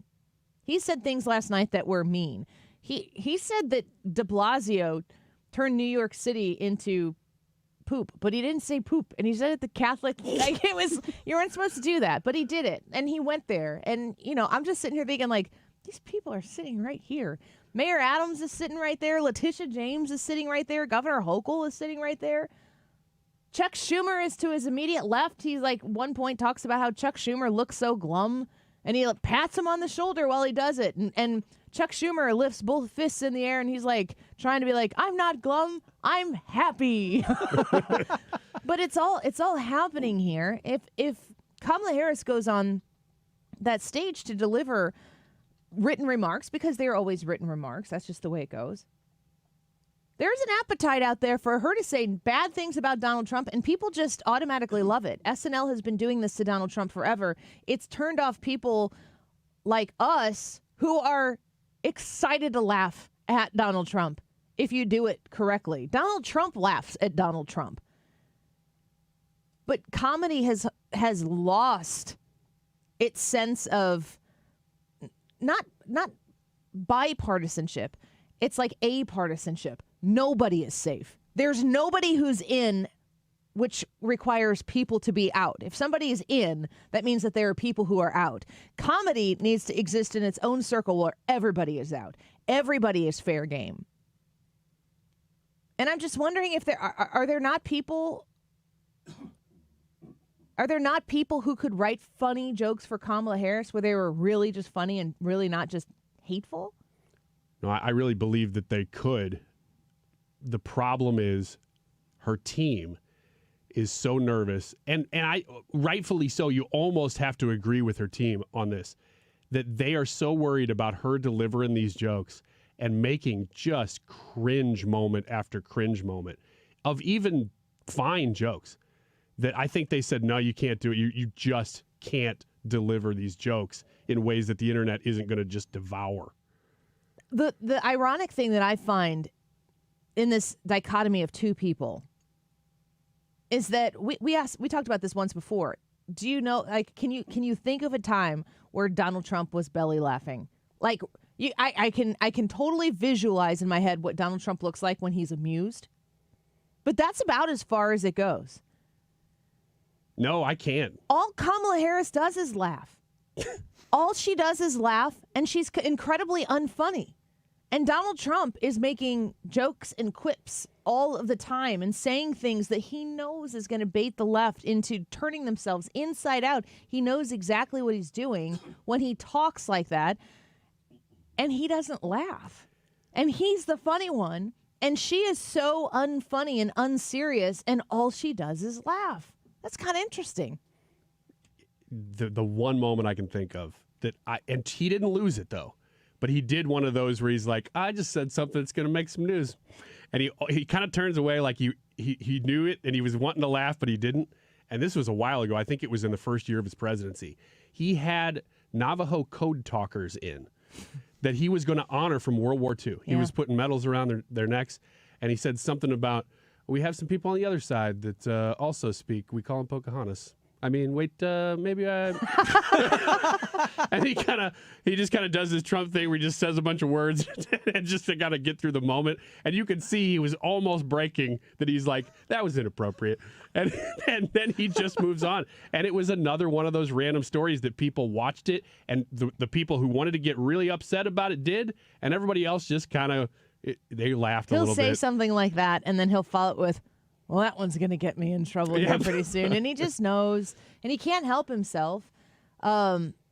He said last night in this speech, he said something like, he was talking about how he roasted Hillary Clinton. He's like, I went in hard on that one. They were saying I was too mean, and people were saying I need to be nicer and blah, blah, blah. And he's like, but hell, I'm doing it anyway. He didn't care. Yeah. And I just thought to myself, like, now if Annie was in charge of what he did and how he did things, would what we see be the same? Would I change, if I had the power to change his delivery, his words, how he carried himself? I would work to try to change things about him so that it would, in my mind, cause for a broader brushstroke as we're going into the conclusion of this election. But that's not who he is. And he wouldn't be where he is right now with the possibility of winning re-election with Joe Biden just stuck right in the middle of his 2 terms. He wouldn't be in that position if he weren't Donald Trump. The Annie version of him, the you version of him, the things that we all say, gosh, I just wish he wouldn't XYZ. We try to morph him into a palatable politician that is polished, that is well prepared to make people feel something. Not think, but feel something. And you can't do the things that Donald Trump has already done or the things that he will need to do in the future if he's that prim and proper, polished politician that everybody else before him has been. It just doesn't work that way. And I don't have to like 100% of the things that he does every given moment of every given day in order to be like, Kamala Harris is a socialist nightmare for the country, and it would be a tragedy for the future of this country if Kamala Harris got elected. Ergo, I vote for Trump. I mean, it could be as simple as that. Now, there are a million things that I like about Donald Trump, too, that I don't look at anything in my life as a sum total has to be exactly this, and this, completely in line with my way of thinking, or I won't participate in it at all. Why would you do that with the future of your freedom in your country? Why would you look at Donald Trump and not love something that he's doing in a particular way, but know that when he gets into the business of being the president again, that he will actually make America great once again?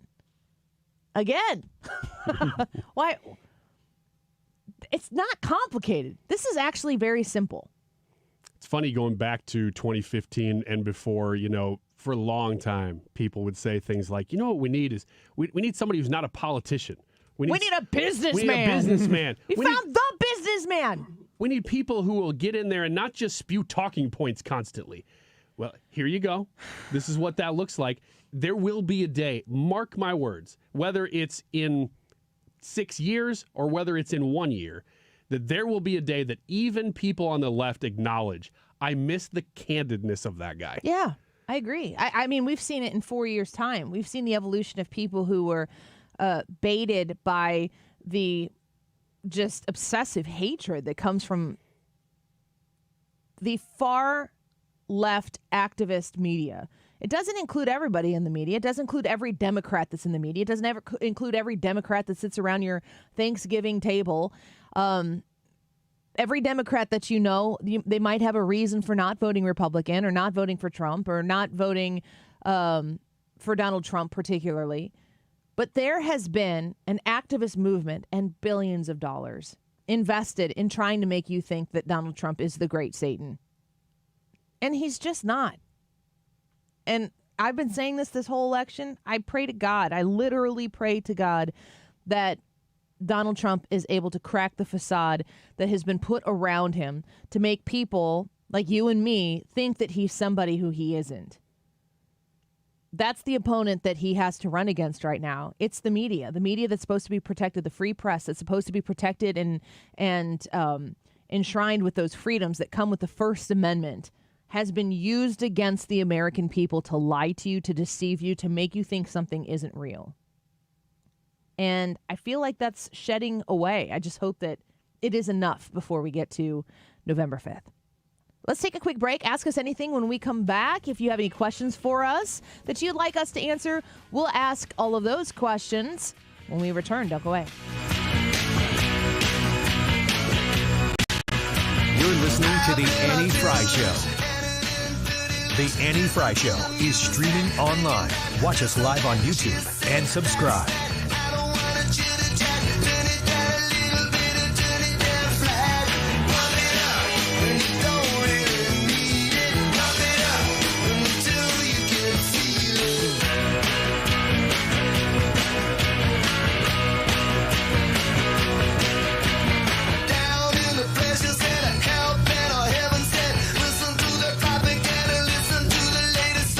The Diamond Shop wants you to visit them in Clayton, but you can go online as well to thediamondshop.net and always see some of the beautiful pieces that they have for sale. You can connect to the wonderful people who are there to help you connect your budget with something perfect for the right occasion for yourself. If you're shopping for a watch, if you're shopping for maybe a beautiful bracelet, or right now, those diamond studs that are 50% off. This is a great opportunity to save on something very beautiful for someone special in your life. All month long, they have the trade-in and trade-up event.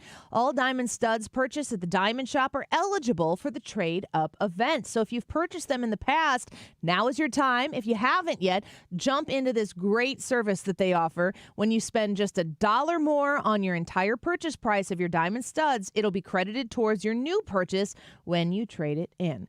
Reach out to the Diamond Shop online. Sign up at the bottom of the page to become a VIP at thediamondshop.net.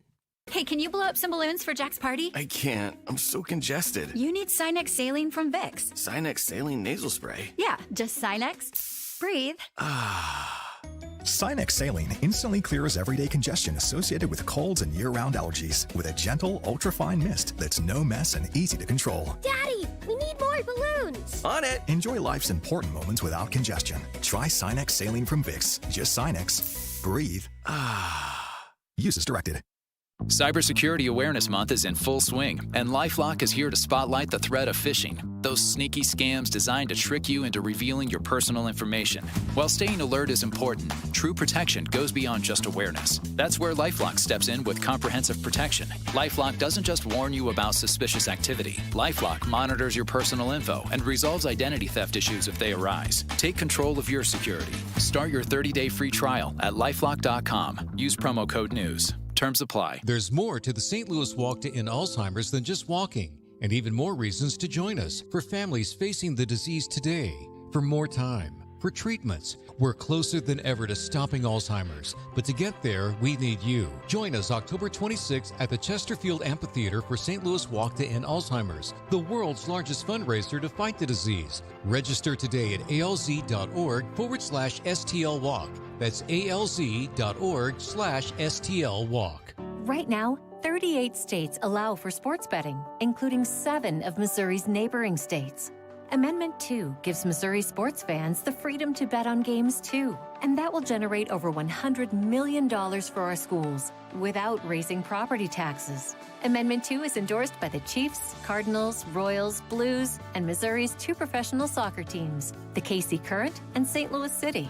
These days, Republicans and Democrats don't agree on much, but the Republican and Democratic candidates for governor are both supporting Amendment 2 because it means more money for education, Amendment 2 isn't like the lottery. There's a strong constitutional guarantee. The new money from sports betting will go to our schools. $100 million for education without raising property taxes. Amendment 2 is endorsed by the St. Louis Post-Dispatch and the Kansas City Star. Vote yes on 2. Paid for by Winning for Missouri Education. Mike Pridmore, Treasurer. Guys, it's time to take charge of your health with my friends at Victory Men's Health. Mark Cox here. I already love what they do at Victory. They do hormone optimization, sexual health, weight loss, even vitamin deficiencies. Now they're offering specialty cardiovascular testing and even early detection cancer screening. Visit them at one of their 4 great locations, now in Sunset Hills, Town and Country, O'Fallon, Missouri, and O'Fallon, Illinois. Tell them Mark Cox sent you. Go to victorymenshealth.com. Outdoor Living Redefined, brought to you by Lakeside Renovation and Design, your trusted partner in crafting stunning decks, inviting screened rooms, and elegant porch overhangs. Imagine enjoying a crisp morning coffee on your beautifully designed deck, or hosting gatherings in a spacious screened room. Lakeside turns your vision into reality. Our skilled craftsmen use top-notch materials to create spaces that stand up to the elements and stand out in style. Elevate your lifestyle with Lakeside's outdoor living expertise. Visit our showroom or call Lakeside Renovation and Design today. You're listening to the Annie Fry Show live from the Air Comfort Service Heating, Cooling, and Insulation Studio. Air Comfort Service is hiring licensed journeymen. Don't have a journeyman license? Air Comfort Service will help you get it. Get guaranteed hours year-round and more. Apply online at aircomfortservice.com. The Mark Reardon Show. Friday afternoon, we're down to 3 Reardon roundtables before the election. On this week's panel, our friend Jane Duker, State Rep Donna Behringer, GOP rabble-rouser Greg Keller. It all starts at 3. Weekdays from 3 to 6. St. Louis's home for conservative talk. Drums, please.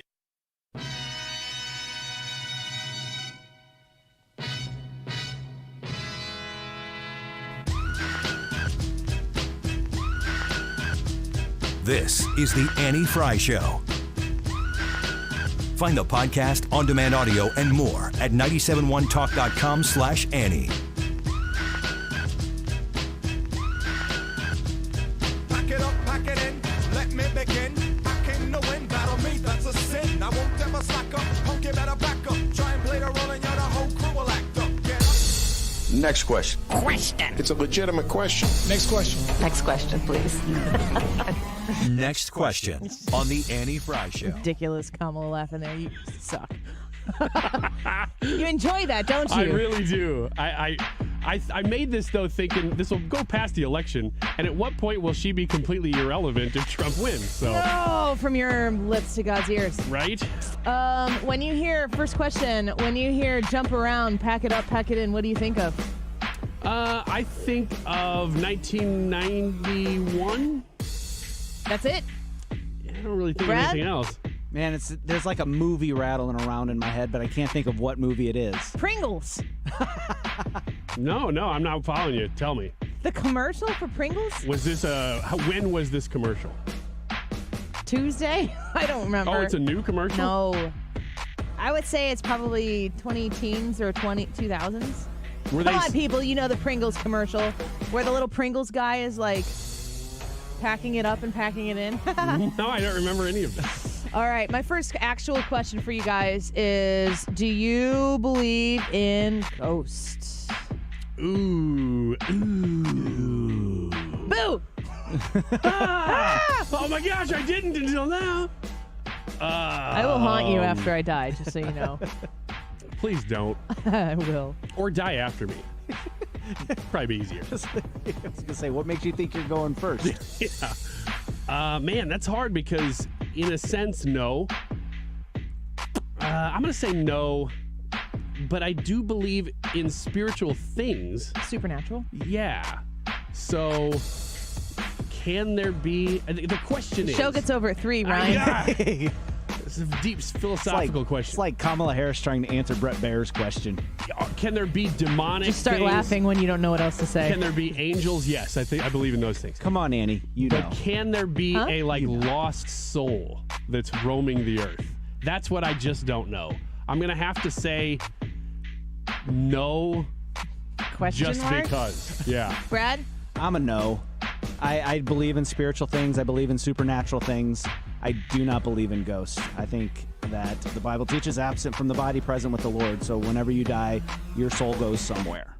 and it doesn't stick around on the earth. Angels and demons potentially taking form of whatever angels and demons take form of, but no ghosts. Right. No purgatory either. Sorry, Kathleen. Ooh, yeah. Next question. Okay, next question.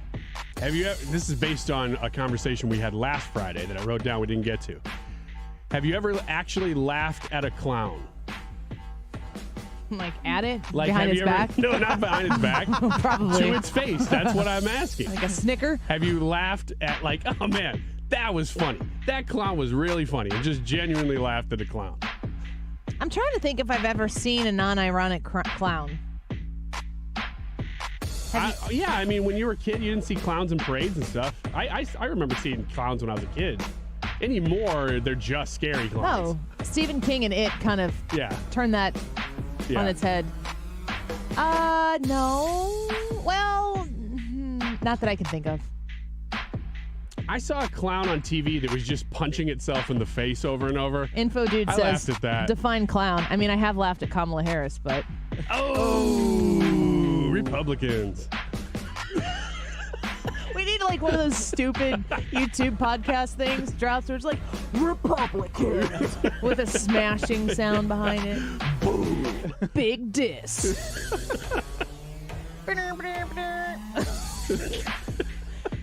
you going to ask Brad, or is that just for me? I think it's just for you, Brad. Okay. You can answer if you want to. No, I can't think of an instance where I legitimately laughed at a clown in person. I'm sure I did whenever I was little, but... Yeah, I don't think I have either. Not for you every day, right? Again, I think that I did laugh at a clown once on TV that was punching itself in the face and groin.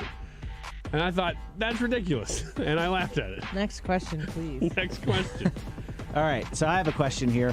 What sort of thing makes you immediately want to rebel against it whenever you're told you have to do it? Literally anything. Anything I'm told to do.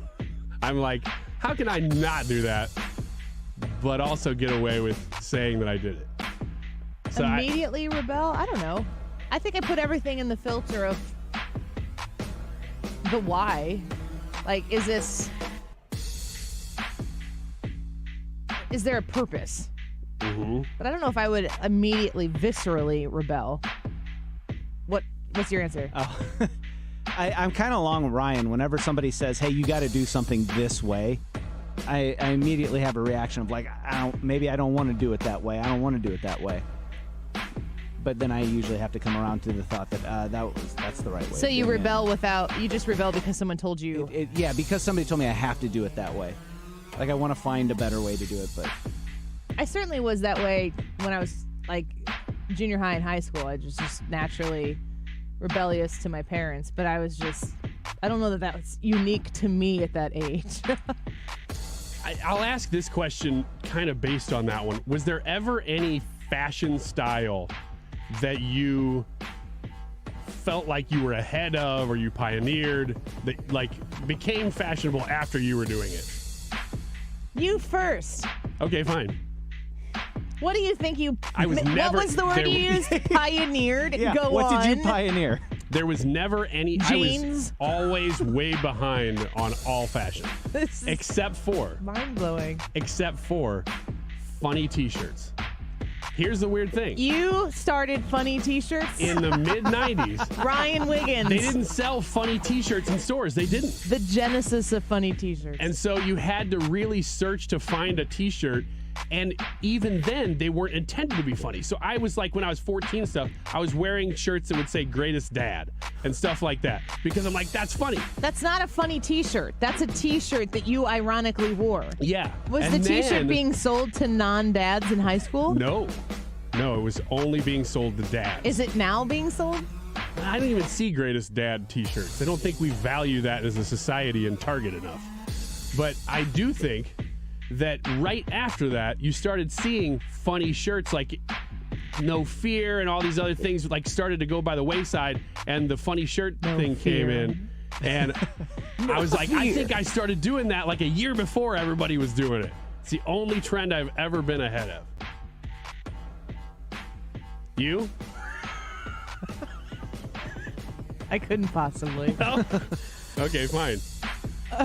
Did you need to tell the people that? I think so. You wanted to like put a pin in this moment in time, and you're like, Well, I just thought of it. I started the funny T-shirt trend. Yeah, well, I was ahead of the corporation. Because then within a year, I was walking in. I remember. You really missed out on the dollars. I really did, yeah. I as an entrepreneur, I missed out. I remember walking into Walmart or one of the stores and seeing that they had Charlie Brown shirts where he was looking all pensive. And I'm like, that's a funny shirt. I think I would get that, except that I think other people are going to be wearing that now because it's easy to find. I think this is about you. Dan says, that sounds like something Al Gore would have said. Yeah, Dan. I'm Dang with it, you. that's pretty funny. My next question is movie recommendations for October, both scary if you so choose and family friendly. I am saying 2 movies. Coco, which I recommend every year. It's a fantastic, fantastic, fantastic movie about Dia de los Muertos. I love it. Also, the Haunted Mansion Muppets version. I'm a big fan of that one. Ooh. I just recommended this to you guys off air. I said the movie Caddo Lake, or Caddo Lake. I don't know how you pronounce it. Caddo Lake is an M. Night Shyamalan produced movie, although he didn't direct it. And it's kind of a thriller, sci-fi, surprise ending. If you like those, it's on HBO Max. What's the ending? They're all dead. Oh, no. Yeah, they're all ghosts. Just like his first one. Have you heard the Nate Bargatze stand-up about the movie The Sixth Sense? No. He's talking about how women are so good at the silent treatment. Like, generationally, it's just something that's always been the case. That this is just something that women do, is the silent treatment. They do it so well. And then he starts talking about how in The Sixth Sense, it was more plausible that we thought that this man's wife was just ignoring him this whole time to the extent that he was just getting the silent treatment. It was more likely that that was happening than he was just dead. It's like, oh, I get that. No, I've never seen that. Movie recommendation? So this one I really, really like. It's a movie with Michael J. Fox. It's called The Frighteners, and it's it's like late 90s. Yeah, it's like an entry level horror / comedy. There's a lot of jokes in it, but it deals with a guy who can see ghosts and his wife was murdered and he's trying to solve that story. I found that movie hilarious. What's it called? Frighteners. I've never heard of it. Michael J. Fox. I love Michael J. Fox. All right, let's take a quick break. We've got more of your questions coming right around the bend on the other side of this quick break. We also need your vote in today's Annie Fry YouTube live chat poll. 281 votes so far. We need to know if you think Donald Trump is funny. Does he have what it takes to make you laugh? Annie Fry YouTube channel, you go vote there. And guys, listen, we need 17 more YouTube subscribers to officially hit 10,000 subscribers. We had made a goal that we would try to hit this by the end of the year. We could hit it by the end of the show if you want to come hang out with us on the Annie Fry YouTube channel. Maybe you might be our 10,000th. Just need 17 people. Annie Fry YouTube channel. Go vote in the poll. We'll be right back. This is the Annie Fry Show. The Annie Fry Show is streaming online. Watch us live on YouTube and subscribe. and get down. Civia Law, SIVIA, CiviaLaw.com. You can call them directly at 833-995-WILL. Why will? Well, they are there to help you with your will, your trust, your power of attorney, keeping you and your family, your loved ones out of probate to make sure that you don't lose money and time and privacy to the probate system. Civia Law can guide you through all of this. Set up your strategy session today at 833-995-WILL, 833-995-WILL. When you sit down for the first time in 2 weeks' time, you will have completed documents. And that is just check the box. You've taken care of it. Something that you might want to revisit every few years or so. If you've had one done and you haven't thought about it in a while, maybe circumstances have changed in your family, in your life. Since the last time you did it, you need to reach out to Civia Law to have them look at that as well. And a reminder, for the first 20 veterans, this is very, very important that you circle Veterans Day on your calendar. For the first 20 veterans at each of the 5 offices that they have located in Edwardsville, Wentzville, East Alton, Swansea, and Mount Vernon, For the first 20 veterans at each of the 5 offices to call 833-995-WILL on Veterans Day, they will receive free complimentary health and financial powers of attorney as a sign of Civia Law's gratitude for your service. It's a $300 value, but you need to call on Veterans Day to 833-995-WILL. You can visit civialaw.com. When you're hiring for your business, ZipRecruiter's powerful matching technology makes finding qualified candidates for your job easy. This made us wonder, what if the rest of the world was as easy as ZipRecruiter? Math problems wouldn't be so problematic. K equals 42. Escape rooms? Elementary. And summiting Everest would be a walk in the park. In the meantime, if you want to make your hiring easier, use ZipRecruiter. And right now, you can try it for free at ZipRecruiter.com/radio. In fact, 4 out of 5 employers who post on ZipRecruiter get a quality candidate within the first day. Simple.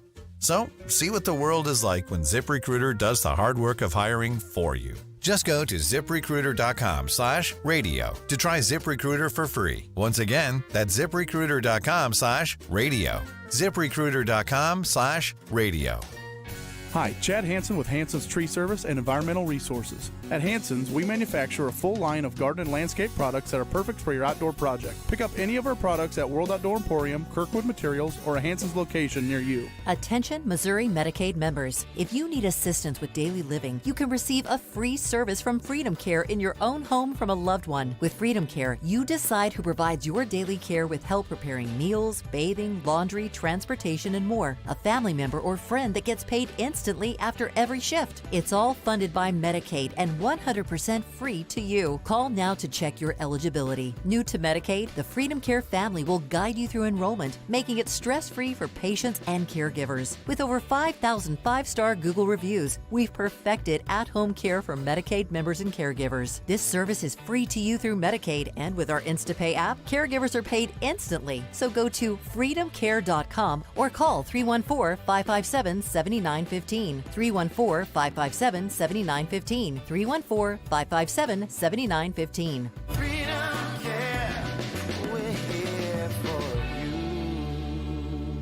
What better way to support your nutrition than with the multivitamin that was created right here in St. Louis? Neovitin Original Multivitamin was created by St. Louis physician Dr. Abicki to support his own nutrition when he needed it most. Now, Neovitin Original Multivitamin is formulated with sensible doses of vitamins, minerals, antioxidants, and Dr. Abicki's proprietary blend to give you nutritional support you won't find anywhere else. Neovitin is now conveniently available through our no-obligation monthly subscription. Cancel or pause at any time, and shipping is free. Support your nutrition with a subscription to Neovitin at neovitin.com today. Hey, it's Annie. Let me tell you about why Cassens & Sons Chrysler, Dodge, Jeep, and Ram has earned the Fry family's repeat business. We are currently driving a Jeep and a Pacifica from Cassens. We know that when we shop at Cassens, we are getting fantastic vehicles at great prices and the service to back it up. The website is CassensSons.com. That's CassensSons.com. And if you're looking for a vehicle, look no further than Cassens & Sons Chrysler, Dodge, Jeep, and Ram. Just off 270, a mile up north on 159. You can call them at 618-800-2712. CassensSons.com. It's amazing that I'm able to say this. We are just 3 subscribers away from being at 10,000, now 2 subscribers away from being at 10,000 YouTube. This is when y'all start unsubscribing. Subscribers. Every single time. So can you be one of those 2? Are you 2 people? If you are, we just need you. Yeah, we just need 2 more accounts, not really people. Right. One more. One more. Should I just stand here? No. Okay. Well, just let it go. What 147. This time check is sponsored by Jerry Kelly Heating and Air Conditioning. It's time for a $98 furnace tune-up. If your family has been touched by Alzheimer's, join with 97.1 listeners and many others at St. Louis Walk to End Alzheimer's on Saturday, October 26th at Chesterfield Park. It's a community of support. Register today at 971talk.com/events.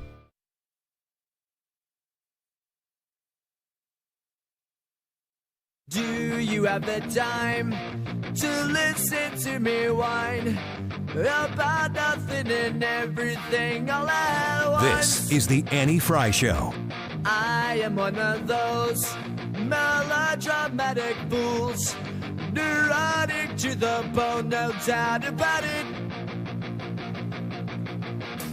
The Annie Fry Show is streaming online. Watch us live on YouTube and subscribe. Sometimes my mind plays tricks on me. It all keeps adding up. I think I'm cracking up. Am I just paranoid? Am I just up? Hooray! You can say it now. Hooray! It's not during a commercial. I think I said it on there. You went like this. Hooray! Whoops, was my mic on? I was so excited. All right, Jerry Kelly. Hey, or whomever that was. Congratulations to you and the whole team, Annie, including me. Yeah, that includes you. Yeah.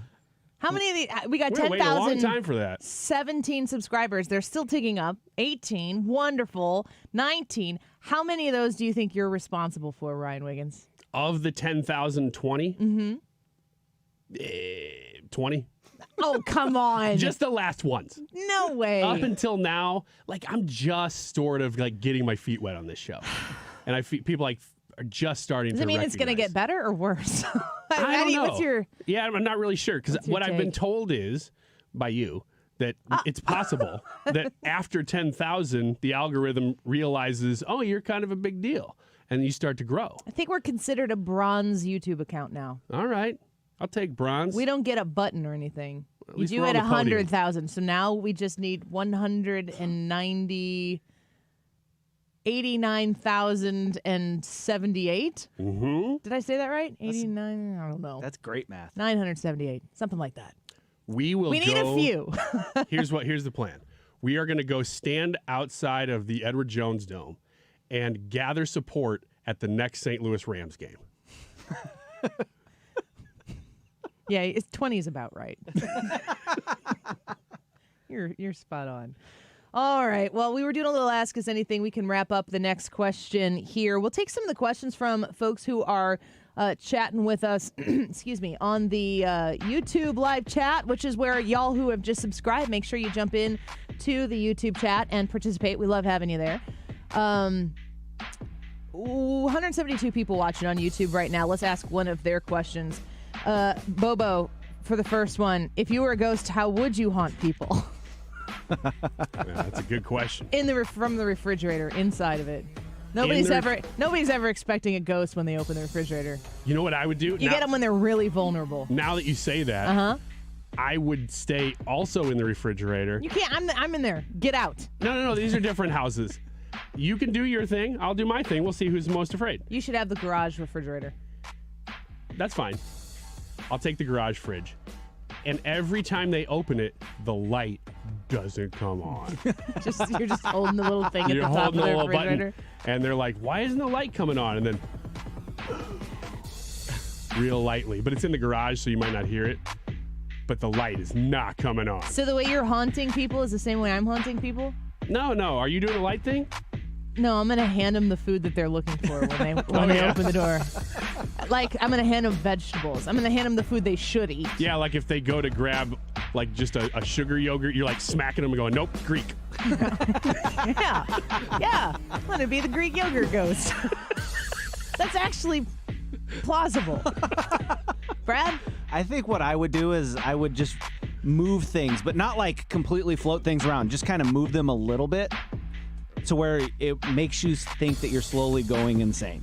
So you would turn around and I would just slide it from like your food plate from one setting to another setting, or I would swap them and then you turn back around and be like, what's going on? So I would do small little annoying things. Yeah, I was kidding about the fridge thing. What I would really do is I would live a normal life as much as possible because this is an eternity. Like your normal? Yeah, my normal. I'd try to just, hopefully they'd be turning on good things to watch and I'd just kind of chill out on the couch. I would not be able to wash, and this is the secret to my haunt. I would smell terrible wherever I was, and I would make you uncomfortable to be around me. We'd know it was you. Wiggins, I know you're here. Come out. And then I might just moan. I would moan like a ghost, but only out of like I gotta get up. Just a really dejected ghost. Yeah. I guess I gotta go haunt you now. Over Great. and over. Gotta go haunt in my third bedroom now. Next question. You guys have another one? Yeah. Let me pull this up. Have you ever wanted to change your name? Even when you were a kid. First name? Yeah.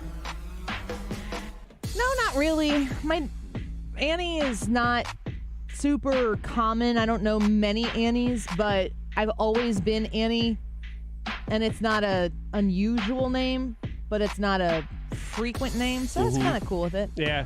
I wouldn't want to be something that a million people had that name. What do you want to be, Ryan? No. Brad, you go ahead. I kind of want to hear your answer. No, I don't think I would change my mind. Sven. No, change have my you name. ever? I don't. Not No. do you want to? No, now. it's really weird because I remember having conversation with my mom when I was younger. She's like, "Yeah, these were the names we were considering for you," and like one of them was Sam. And like thinking of all these names they're considering, and like, no, those would all be. No, I'm Brad. You know, so I just have always felt like my name fit, and I never really wanted to change it. Did you ever want to change Brad's name, Ryan? I did. Yeah, I wanted it to be Ryan just to confuse you on the air. It'd be tough. Or Mike, because there's so many of them in this room. Be like, are you talking about me or are you talking into me? I get it. Bobo Farm says, does anyone call you Annie Banani? Yes. I've been called that my whole life. Annie Banani. What's the Ryan nickname? The reason I asked that question is because I'm it's like one of the most embarrassing things that when I remember as a child thinking that is such a stupid child thing that when I was probably in 4th, 5th grade, I walked around the playground all day one day being like, everybody's calling me Zach now for some reason. I guess that's what people are calling me because of Zach Morris. And I was like, how pathetic could you possibly be? Wait. People were calling you Zach? No, they weren't actually. I was telling everybody that they were. Because you wanted to be Zach Morris. Because I wanted to Morris. be Zach Morris. Everybody wanted to be Zach Morris. And I was like, I don't know why everybody's calling me Zach now. You guys probably should stop, but you just keep doing it. I guess I'm Zach now. It's like Zach Morris. It's so lame. Did you have a Rai or anything like that? Was there a no. nickname for Ryan? Nothing. Nope. Brad? The closest I ever got to a nickname for my first name was from my nieces, and they would call me Braddy instead of Bradley. So but all of my nicknames in high school and everything were all based on my last name. Seems like your rap name would be B-Rad. B-Rad, yep. I get that a lot, What about too. Wiggins? Wiggity, wiggity, whack. It's like didn't miss a beat. Oh, man. None for Annie? Annie-O. No rap name? No. Okay. There was a movie in maybe the 90s or something that was about a girl basketball player, and her name was Annie-O. I got called Annie-O. Yeah, it was a really popular movie. No, I hadn't heard of it. Somebody made me aware of it because of my name, and I was a basketball player. So Yeah, I played soccer for a little while, so people did refer to me as Jonathan Brandis. From Ladybugs. From Ladybugs. Didn't he dress up like a girl? Is that why they called you? That's pretty Did close. you play on a boys soccer team No, or I a was girls playing soccer on the team? girls soccer team. Is that whole movie not allowed anymore? I'm not sure. We should probably watch it live one day on the show. Maybe we should celebrate it. Maybe it was like way, way, way ahead of its time Maybe. with Rodney Dangerfield. Hey, the Enough music of that went away. music. Whoa. Let's go to break. Give myself the creeps. Sometimes my mind plays tricks on me. Hey, it's Mark Reardon for Zero Res, and it's time to get ready for the Halloween season by eliminating all that spooky dirt, grime, and gunk that's in your carpets. Don't ghost your carpet this fall. See what we did there? Halloween brings out the best in people, but also the scariest dirt from foot traffic. So let's use Zero Res to get everything clean with a great deal in the month of October. Carpets, tiles, rugs, upholstery. Basically, every surface in your home can be Zero Resified. So it's time to call Zero Res. Right now, you can get your entire home Zero Resified from the best carpet cleaner in St. Louis and get 3 rooms cleaned starting at $129. $75 off your air duct cleaning this month when you mention my name or 97.1 FM Talk. Do not let a missed deal haunt you this month. Zero Res has a great rating, 4.9 on Google with over 5,800 reviews. Schedule your appointment today. Get the October special, 314 814-474-2020 or ZeroResSTL.com. You spell it backward or forward, it spells the same. Zero Res. A lot of people, when they come in, they'll say, this is my last hope. The next step is getting them in the right arch supports. Our goal is to have that long-term change for them. To see someone that is in pain, I change things for them. See how we can help you with a free fitting at the Good Feet store. In Missouri, farming isn't just a profession, it's a purpose. You can feel it in our 27 million acres of farmland. You can see it in the nearly 41,000 Missourians who work in agriculture. You can hear it at our farmers markets. You can count it in the $93.7 billion it brings our state. And you can taste it at your family's dinner table. A lot of farmers in our state rely on Bayer's tools and inventions because Bayer has a purpose too, to help farmers thrive. Learn more at go.bayer.com/purpose, paid for by Bayer.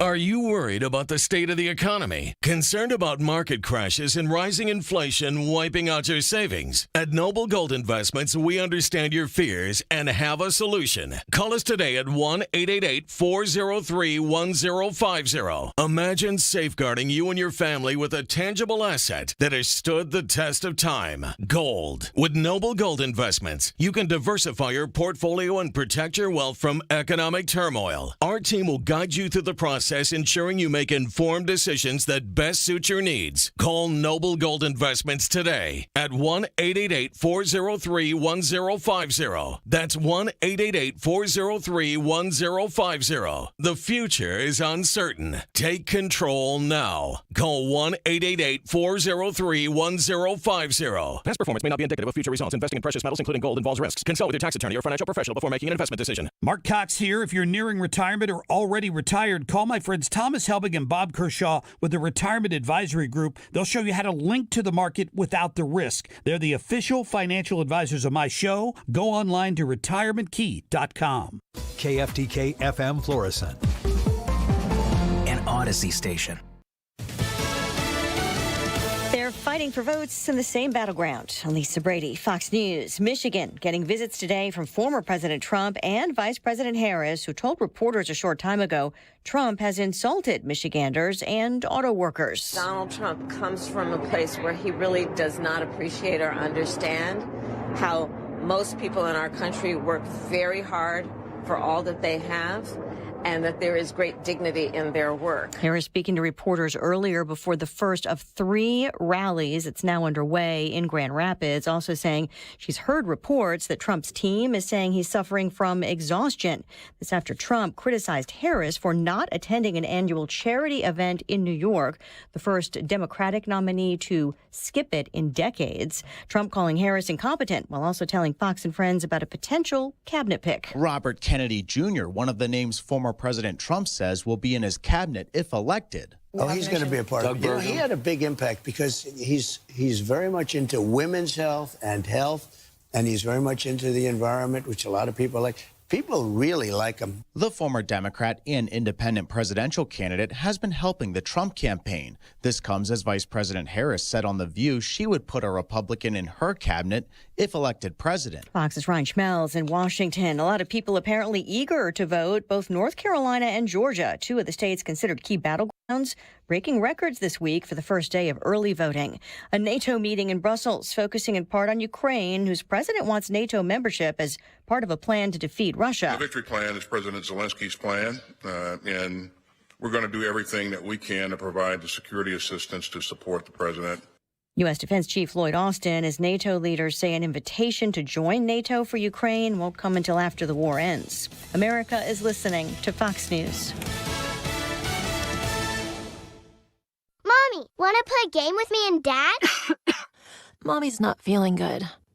You need to vaporize that cold. Vaporize? Yeah, with DayQuil VapoCool. It's DayQuil plus a rush of Vicks vapors. Whoa. Come on, honey. Let's let Mommy rest. You guys are amazing. And so is DayQuil VapoCool. DayQuil VapoCool, the vaporizing daytime coughing, aching, fever, power through your day medicine. And to vaporize sore throat pain, try Vicks VapoCool drops. Use as directed. Keep out of reach of children. Cybersecurity Awareness Month is in full swing, and LifeLock is here to spotlight the threat of phishing, those sneaky scams designed to trick you into revealing your personal information. While staying alert is important, true protection goes beyond just awareness. That's where LifeLock steps in with comprehensive protection. LifeLock doesn't just warn you about suspicious activity. LifeLock monitors your personal info and resolves identity theft issues if they arise. Take control of your security. Start your 30-day free trial at LifeLock.com. Use promo code NEWS. Terms apply. Air Comfort Service, heating, cooling, and insulation, weather. What a nice weather Friday afternoon across St. Louis. Sunshine and 71 for the high. Tonight, clear skies. It gets chilly as the sun goes down. Temperatures will fall through the 60s for evening plans. 45 for the low. The weekend, dynamite. Saturday, sunny. Chilly start, but mild in the afternoon, 75. And Sunday, sunny and 75 once again. This is 97.1 FM Talk. Chief Meteorologist Dave Murray. Air Comfort Service has a service for you that's more than just, okay, the furnace doesn't work and we need to replace it. Obviously, if that's the case, I'm going to recommend that you go to Air Comfort Service for that service, 314-513-0091. But there's something else that you might be overlooking when it comes to reaching your comfort zone in your home, especially if you've been firing up the furnace here, maybe overnight in the last few days this week. If it's not doing the trick, there could be two other things that I think you need to consider. The first is insulation in your home, and Air Comfort Service helps with insulation, absolutely. But the second one is the ductwork in your home. Is it sealed in a way that is causing the air that's coming out of the unit that's being warmed to make it throughout all of the ventilation in your house?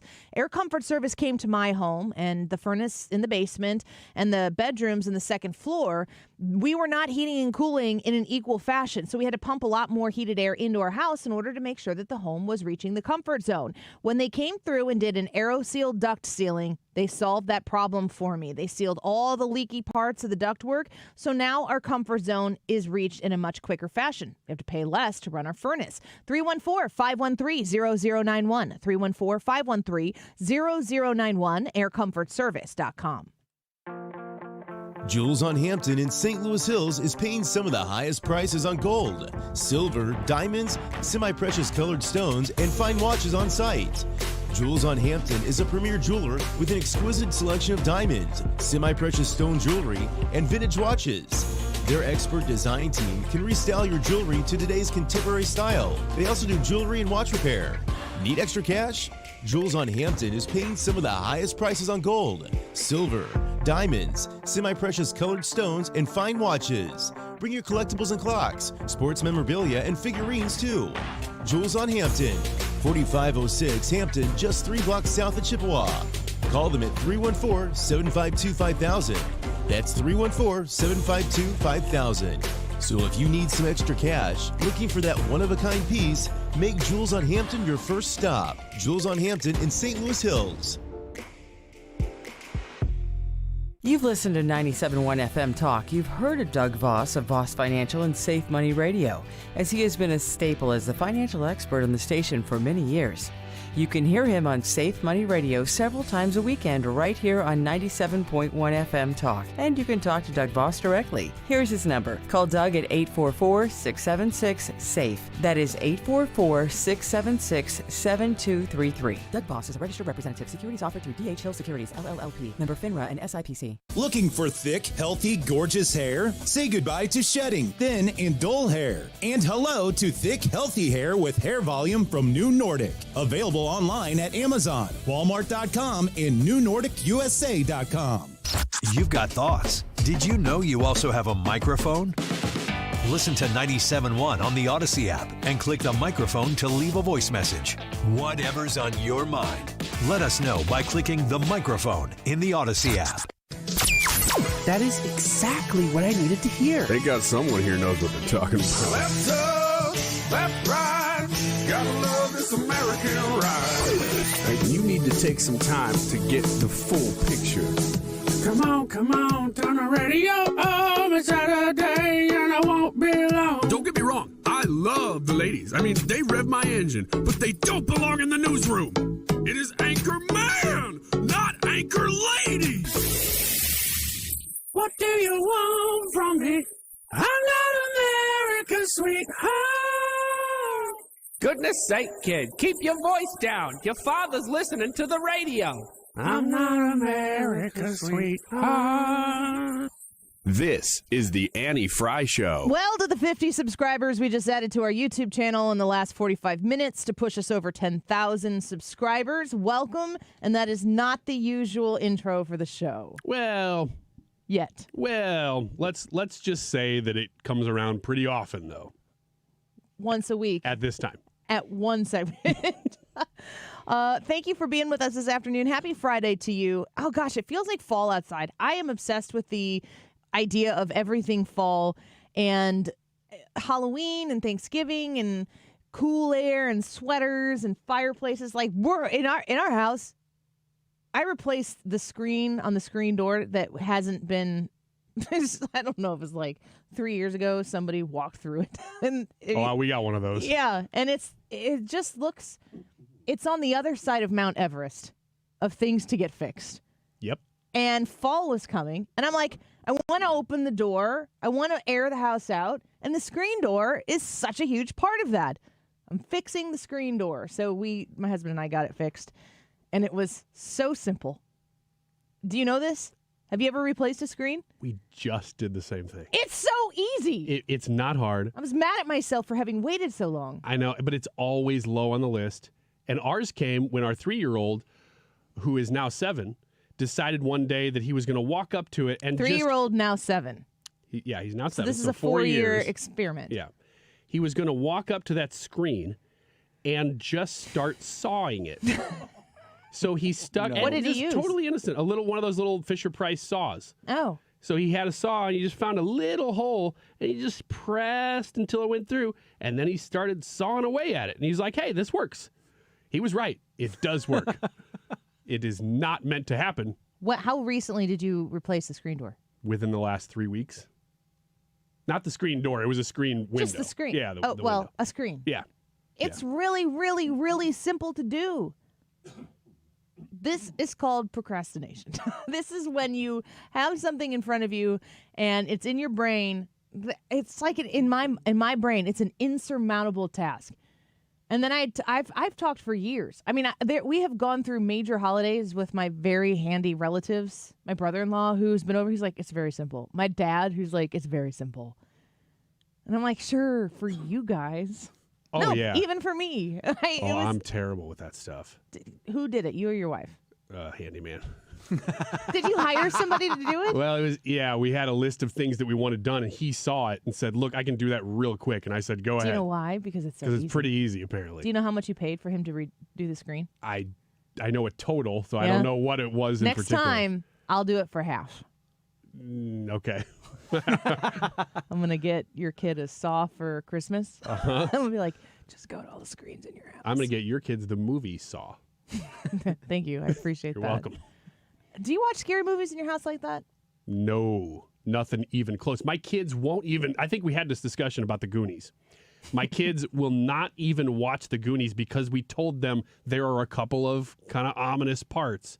And they're like, nope, not even going to go there. I think it's important for kids to watch movies that involve moments of stress and anxiety, though. Especially when you know that there's a resolution at the end. Mm-hmm. It's good to sit there for an hour and 40 minutes and get emotionally wrapped up in a story. And then depending on the age, the conclusion satisfies the anxiety to go through that arc. My 8-year-old is in the moment with the characters in the movie. Oh, yeah. Like fully invested, looking at her like, is she okay? Is this okay? Not Saw. We're not watching Saw. We watched last night Wonka for the first time. Have you seen the new Wonka? Yes. With Timothée Chalamet. Is this the origin story?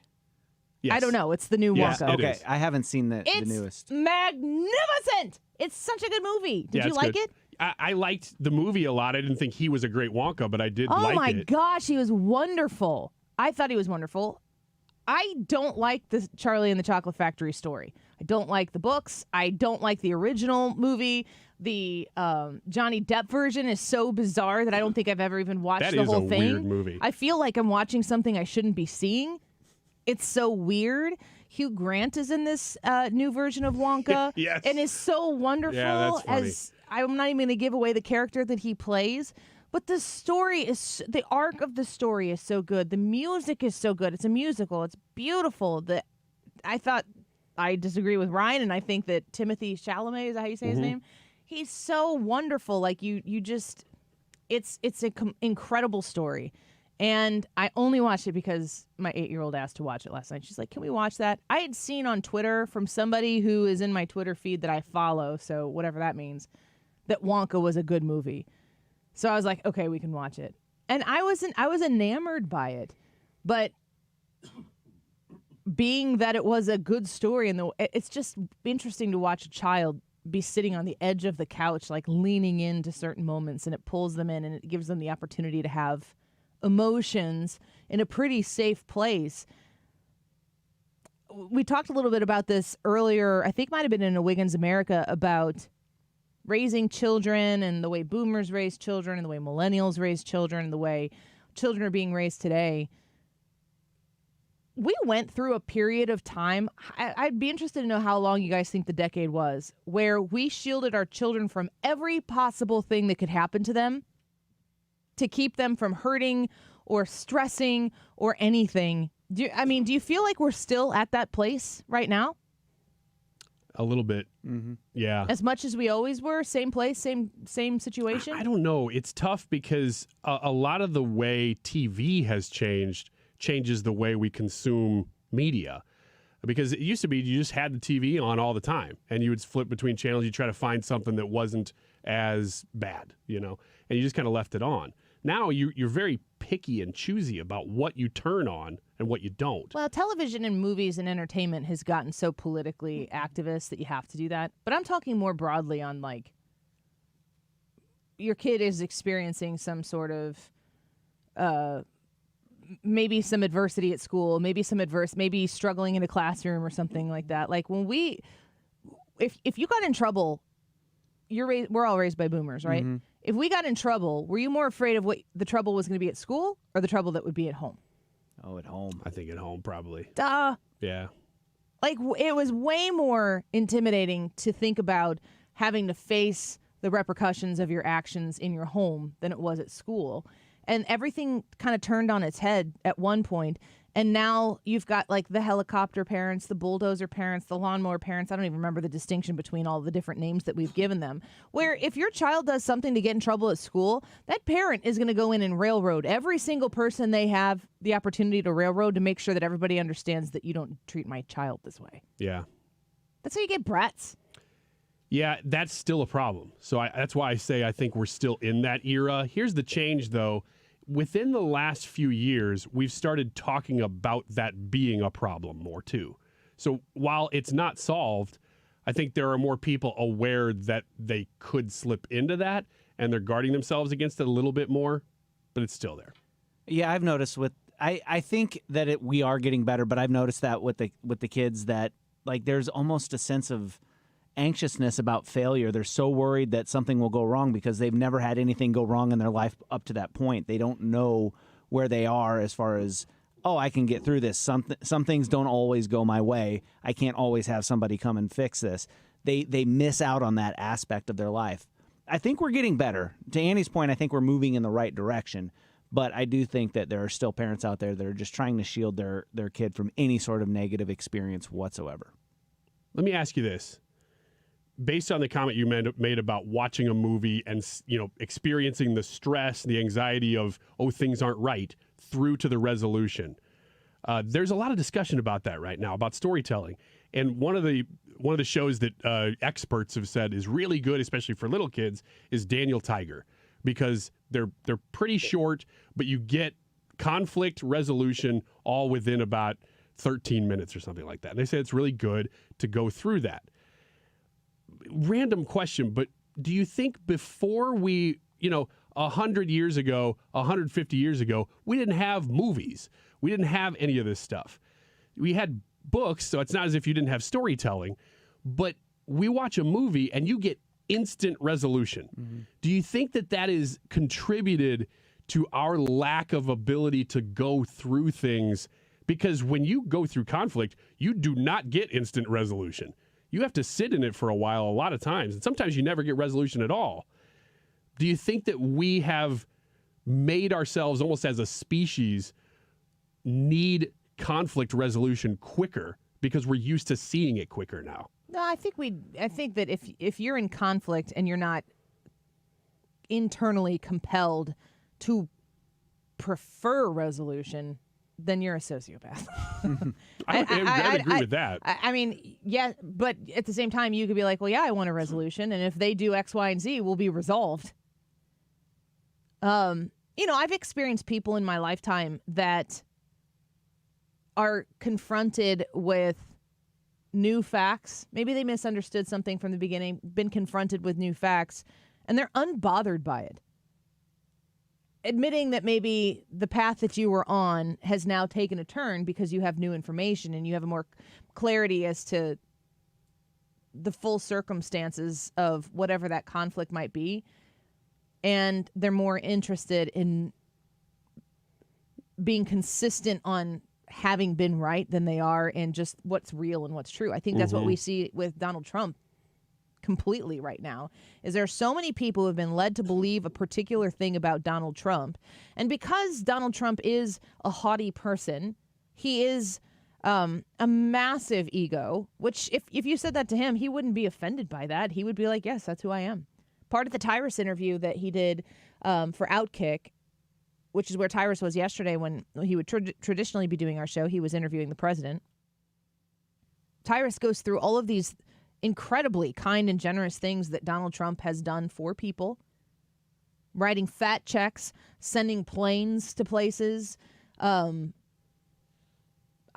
causes that are important to the people who are important to him. All of these things that Donald Trump has done, then he doesn't brag about it. And Tyrus's point to him is like, why aren't people talking about this? And he goes, I don't need praise for it. Donald Trump legitimately doesn't need the affirmation of praise to feel good about doing good things for people. But there are also people in the world who don't need affirmation to feel good inside about being committed to whatever their direction is, regardless of new information, old information coming together to say, like, all right, you intended to be doing the right thing, but now that you have more information, it turns out now you have a fuller picture. Does that change the way you think about anything at all? And with Donald Trump, you can tell the people who are like, you know what, it actually kind of does. I don't find myself in love with this man. I'm not worshiping at the orange man's feet, but I don't think that the perspective I had on him before is accurate. And I'm kind of ticked that people work so hard to make me feel as though this reality that I was living in was an actual true reality. People feel deceived. So I think that there's this emotion of resolution that exists in people, but it's more of an internal thing. You just have to reconcile what you know to be true. I think that relationship conflict is very difficult because it's often based on an understanding of perspective, where any truth can have multiple perspectives. You don't have multiple truths. There is one truth. But where and how you see that truth and consume that truth, it's important for the person on the other side of the issue, the conflict, the discrepancy, whatever, to understand that there is a reason why that truth might look a certain way to somebody else than it does to you. But what is still the element that is true and real, that's what you have to kind of agree to. And we don't live right now in a society where, some people would say that your truth and my truth can coexist. That is a way of saying what I'm saying, but you can't take out the element that there is only one truth. We need to replace the my truth and your truth with my perspective and your perspective. If I grow up in a super wealthy family where everything has always been provided to me and I've never had to want for anything, and I'm talking to somebody who's grown up in abject poverty as an orphan or a single parent home, and, I didn't graduate high school, I dropped out because I had to take care of my siblings or whatever it might be, we're not going to see the world the same, ever. But the goal is that in a country like that we live in right now, that both of those people would have opportunity to make the next thing that happens to them to make the most of that no matter what, and that we don't have roadblocks that keep people from being able to achieve success if they want to pursue that success. I think that conflict resolution is something, it's not that we want it too much. I think we actually don't want it at all. We're just okay with being right in our own minds and not really caring that the other person has no sense of agreement with it. Like we can justify ourselves so quickly and easily and just assume that everybody else is wrong. And I put myself in the same category. I mean, human beings, we all do that to an extent. I think it takes a certain level of not intelligence, but emotional maturity to be able to take in new information and adjust your positions on things. That is not an easy thing to do. We are not prone to do that as people. But if you can get there emotionally and say, you know what, I'm secure. Really, that's what it is. Am I secure enough to take in information and then adjust to that information to make sure that I'm believing in what's real and true? And to your point about Donald Trump, people are going to disagree. I understand that. That's why we have elections. But this guy was president for 4 years. Some of the things that you attribute to him, I'm not saying it's impossible that he could do things differently a little bit in the second term, but some of the boogeyman stuff that people attach to him is so ridiculous based on what he did as president through policy. For 4 years, 2 years, he had full Congress. You know, it's not as if, he wasn't able to do anything. He had a Republican Congress for 2 years. It's just amazing to me what people will believe when you just emotionally want to. Yeah. And you know, I've talked about this too, but like you can't be all or nothing. Everything is, there's subjectivity in everything. With Donald Trump, he's not the greatest American who has ever Americaned. That's not what he is. He is fallible. There are things about him that are broken, but find me the person who isn't. Like, I don't know why his brokenness, especially in the world of politicians, why his brokenness somehow sets him apart. Specifically, we've talked a lot about this, where Christians and their struggle over who they're going to vote for, if they're going to vote. You know, if I pivot to Kamala Harris and I'm like, do you think she's a perfect person? I don't really want to go into the details as to why she's not a perfect person, because I don't think that those things are what I'm voting on or against. I hate her policies. I think they'll destroy the country. And if you hate Donald Trump's policies and you think they'll destroy the country, then you don't vote for him. But most people are voting against Donald Trump because they think he's something that he's just not. And new information pushes you in a direction to say, you know, maybe this isn't as I pictured it before. I think it's freeing to embrace that and to be able to open your mind to something like that and to shift your thought and have a more informed opinion as to why you're going to vote one way or the other. I feel like people are doing that now more than they were before. I do too.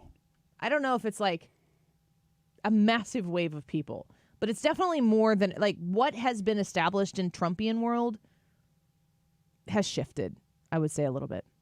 We could talk more about it on the other side, along with the YouTube live chat poll today. Is Donald Trump funny? Yes or no? We've got 355 votes in so far. We want your vote. What are people saying? Well, Dirk said, I chose yes. Trump can be funny even when he doesn't intend to be funny. Melissa said, I just got done watching Trump. Oh, man, that was hysterical. I can't wait to watch it again with my husband tonight.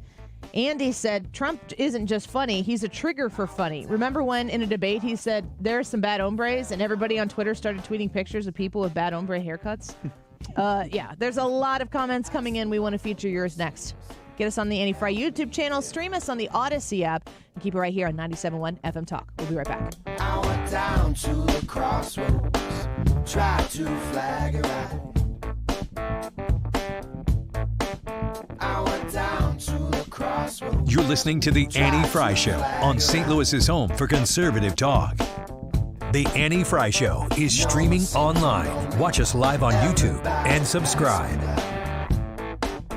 Hi, Charles Payne here at one of the exciting Money Show events where I'm presenting the keynote, broadcasting my live TV show, and best of all, giving away free copies of my newest book, Unbreakable Investor. It's a $29.95 value, but if you act now, I'll give you one too. For your free copy of Charles Payne's new book, Unbreakable Investor, text CASH to 505-505 and just cover shipping. Text CASH to 505-505. Text CASH to 505-505. I'm handing you my investing playbook, 348 pages on how I personally invest to target the biggest returns while mitigating risk. It's how I've been with the market, so I never break. Guidance so crucial for today's investors that I'm covering the cost of the book and giving you a copy for free. To get your free copy of Charles Payne's new book, Unbreakable Investor, text the word CASH to 505-505 and just cover shipping. Text CASH to 505-505 while supplies last. Text CASH to 505-505 right now.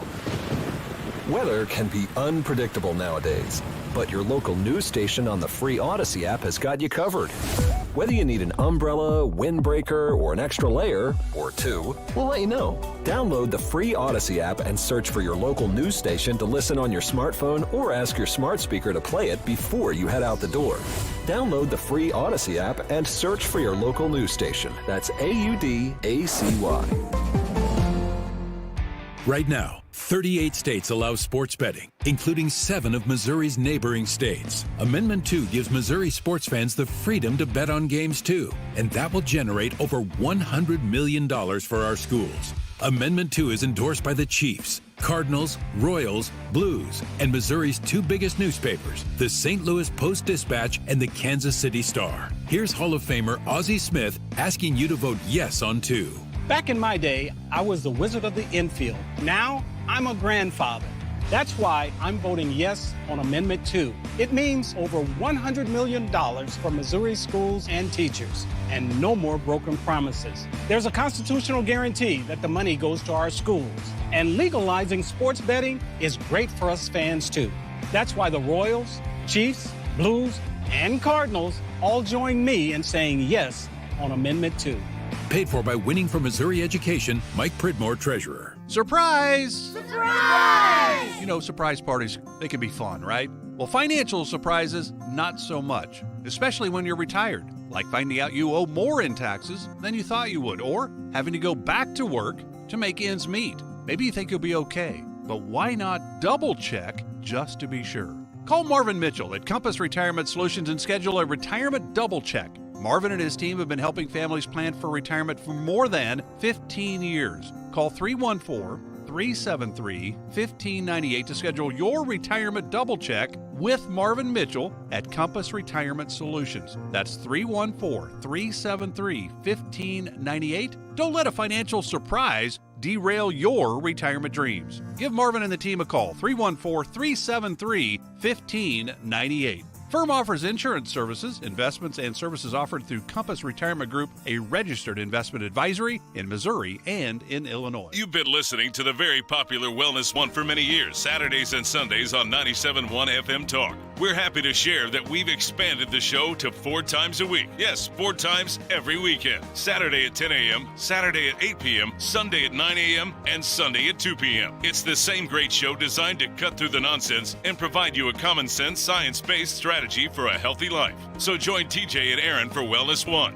Now 4 times a week on 97.1 FM Talk. You're listening to the Annie Fry Show live from the Air Comfort Service Heating, Cooling, and Insulation Studio. Replace your old furnace or HVAC system and save up to $2,100 with Carrier Cool Cash rebates. For details and a free estimate, visit aircomfortservice.com.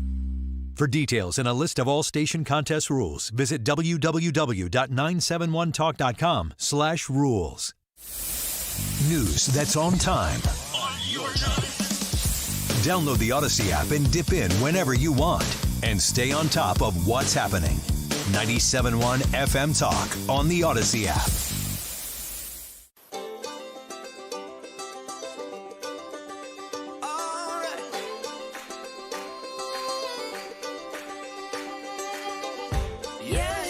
You're listening to The Annie Fry Show. Find the podcast, on-demand audio, and more at 971talk.com/Annie.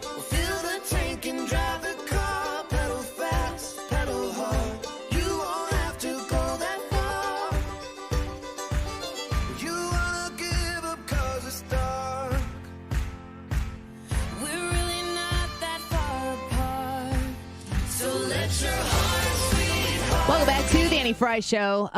So the YouTube live chat poll for today, is Donald Trump funny? Yes or no? Get us your thoughts and comments. Kurt says, yes, he's the most entertaining president candidate since Reagan. Edward said, you guys know I'm on the left, and I even think Trump is funny. In fact, I think it's one of the reasons he has as much support as he does. That's an interesting take. Thank you, Edward.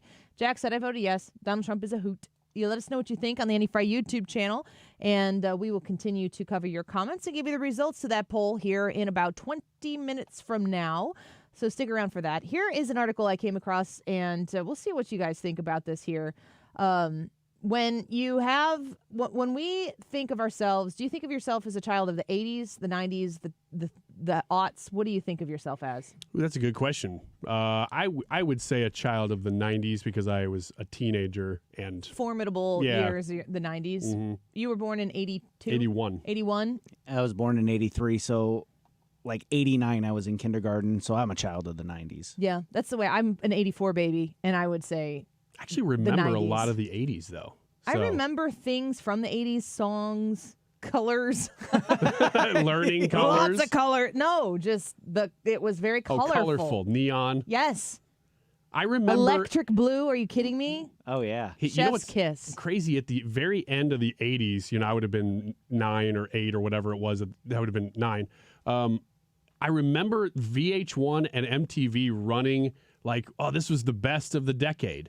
And I was like, oh, wow, I've lived almost a decade, and I've seen a lot of these. The first time I was realizing that I was a part of culture at that moment. Well, and then you found funny T-shirts. Oh, man, that was a few years later, and I really pioneered that. I went ahead of the game, and then people started doing it because they saw me doing it. I really think you could have done it sooner. Oh, I do too. But, you got to put your finger in the wind every now and then and pick up on what's happening. 18 snacks from the 90s and the aughts that you might not put in your kids' lunch today. I was looking through this a couple of nights ago, and I thought, I remember most of these. I don't remember all of them, and I don't know. You're a snack expert. Oh, yeah, I'm ready for this. Have you always been a snack expert? As much as my parents would allow. Yeah, as a kid, they would not let me just eat whatever I wanted, which is really to their credit. How was the range pantry growing up? Did you have full of snacks? No, we didn't have my mom would not let us have the sugary snacks. I remember going to the grocery store begging. What was the name of the friend who had the pantry? Mikey.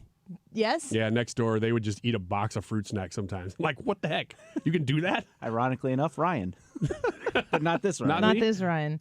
All right, 18 snacks from the 90s and the aughts you might not put in your kids' lunch today. The first one is, do you remember Kudos bars? Yes. Oh, yeah. They got so small. It's not about the size. M&M's. I remember those. Kudos bars, real milk chocolate, 100 calories. Yeah, because they were the size of my pinky finger. Those things were like bite-sized by the time they quit making them. Ryan, you are obsessed with size. Well, there's reason for that. But yeah. It's preoccupation? Oh, no. It's... yeah, talk your way out of it. I don't know why you'd be thinking about it all the time. I want everything quantity with for you, my money. Everything is... Yeah, but some people prefer quality. I want quantity. Yes. I agree want with it that. big. I want it bold. Parents.com says Kudos bars were really just candy bars masquerading as granola bars. Agreed. Often covered with M&Ms or Snickers bits. This is how we were raised. It's like, here, have a granola bar. Yeah. It's granola. It's healthy. Yeah. It's covered in chocolate and M&Ms and Snickers. Right. California. And we were like, okay. Yeah. Did you know Kudos bars were discontinued in 2017? I did not. I know. But I haven't seen them, so it makes sense. Surge. Oh yeah. Surge. I was not allowed to drink a lot of Surge, but man, I remember when you'd be at a party, and It's I'm talking like about the cocaine of middle school. Yes, exactly. like 12-year-olds all going like, oh, wait till after the birthday cake. Yeah. Wait till you see what I got. When we go down in the basement, start watching movies, and our parents go to sleep, we're going to get the Surge. We're going to get Surge.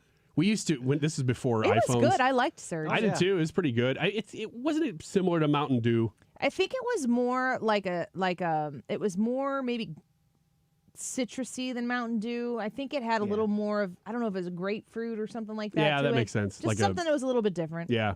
I remember being around that age and Joe Hawkins' birthday party.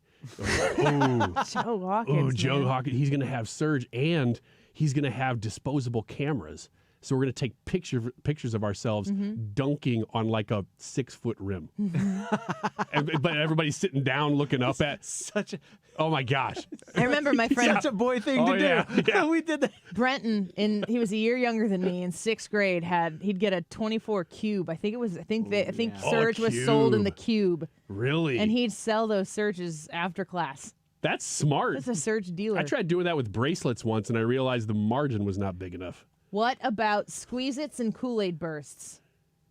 I remember Squeeze-Its. I remember Squeeze-Its. I don't remember getting them a lot. Kool-Aid bursts that was like the little plastic ones. I got the image up there. Oh, if yeah, you're yeah. trying to look at it, yeah. Yeah, that's okay. Kool-Aid bursts. Yeah, those were good. Kool-Aid was such a big, formidable part of our youth. Yeah. Where'd that go? The bluish teal kind. That stuff was good. I could taste that if I think about it long enough. I would like to try that again. And I don't think that our family ever got the add sugar kind. I think we always got the sugar-free. Man, I think Do they still make drinking that? those now, you just feel guilty.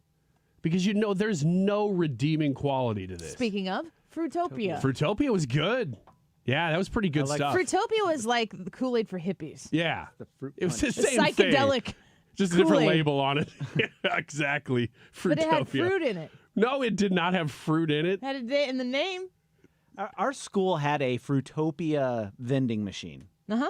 at the cafeteria. It's a Coca-Cola product. Yep.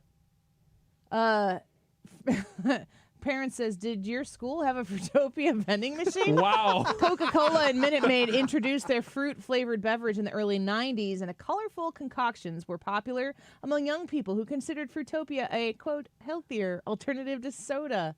Yeah, that wasn't healthier. really the case, as the drink was just as sugary as a bottle of Coke or Mountain Dew. Fruitopia folded in 2003. But it didn't have the Kool-Aid Man, and it would say things like strawberry kiwi. And you're like, ooh. Yeah, fruit. That's fruity. Yeah. Easy Squirt ketchup. Do you remember different colored ketchup? Yes. I can't think of anything more repulsive to me than that. The green ketchup. That No. did not last Terrible. long. No bueno. I don't think we ever got that because it probably costed an extra 25 cents. They debuted in 2000 and didn't last long, probably because, squirting purple ketchup on your fries, chicken strips is kind of gross.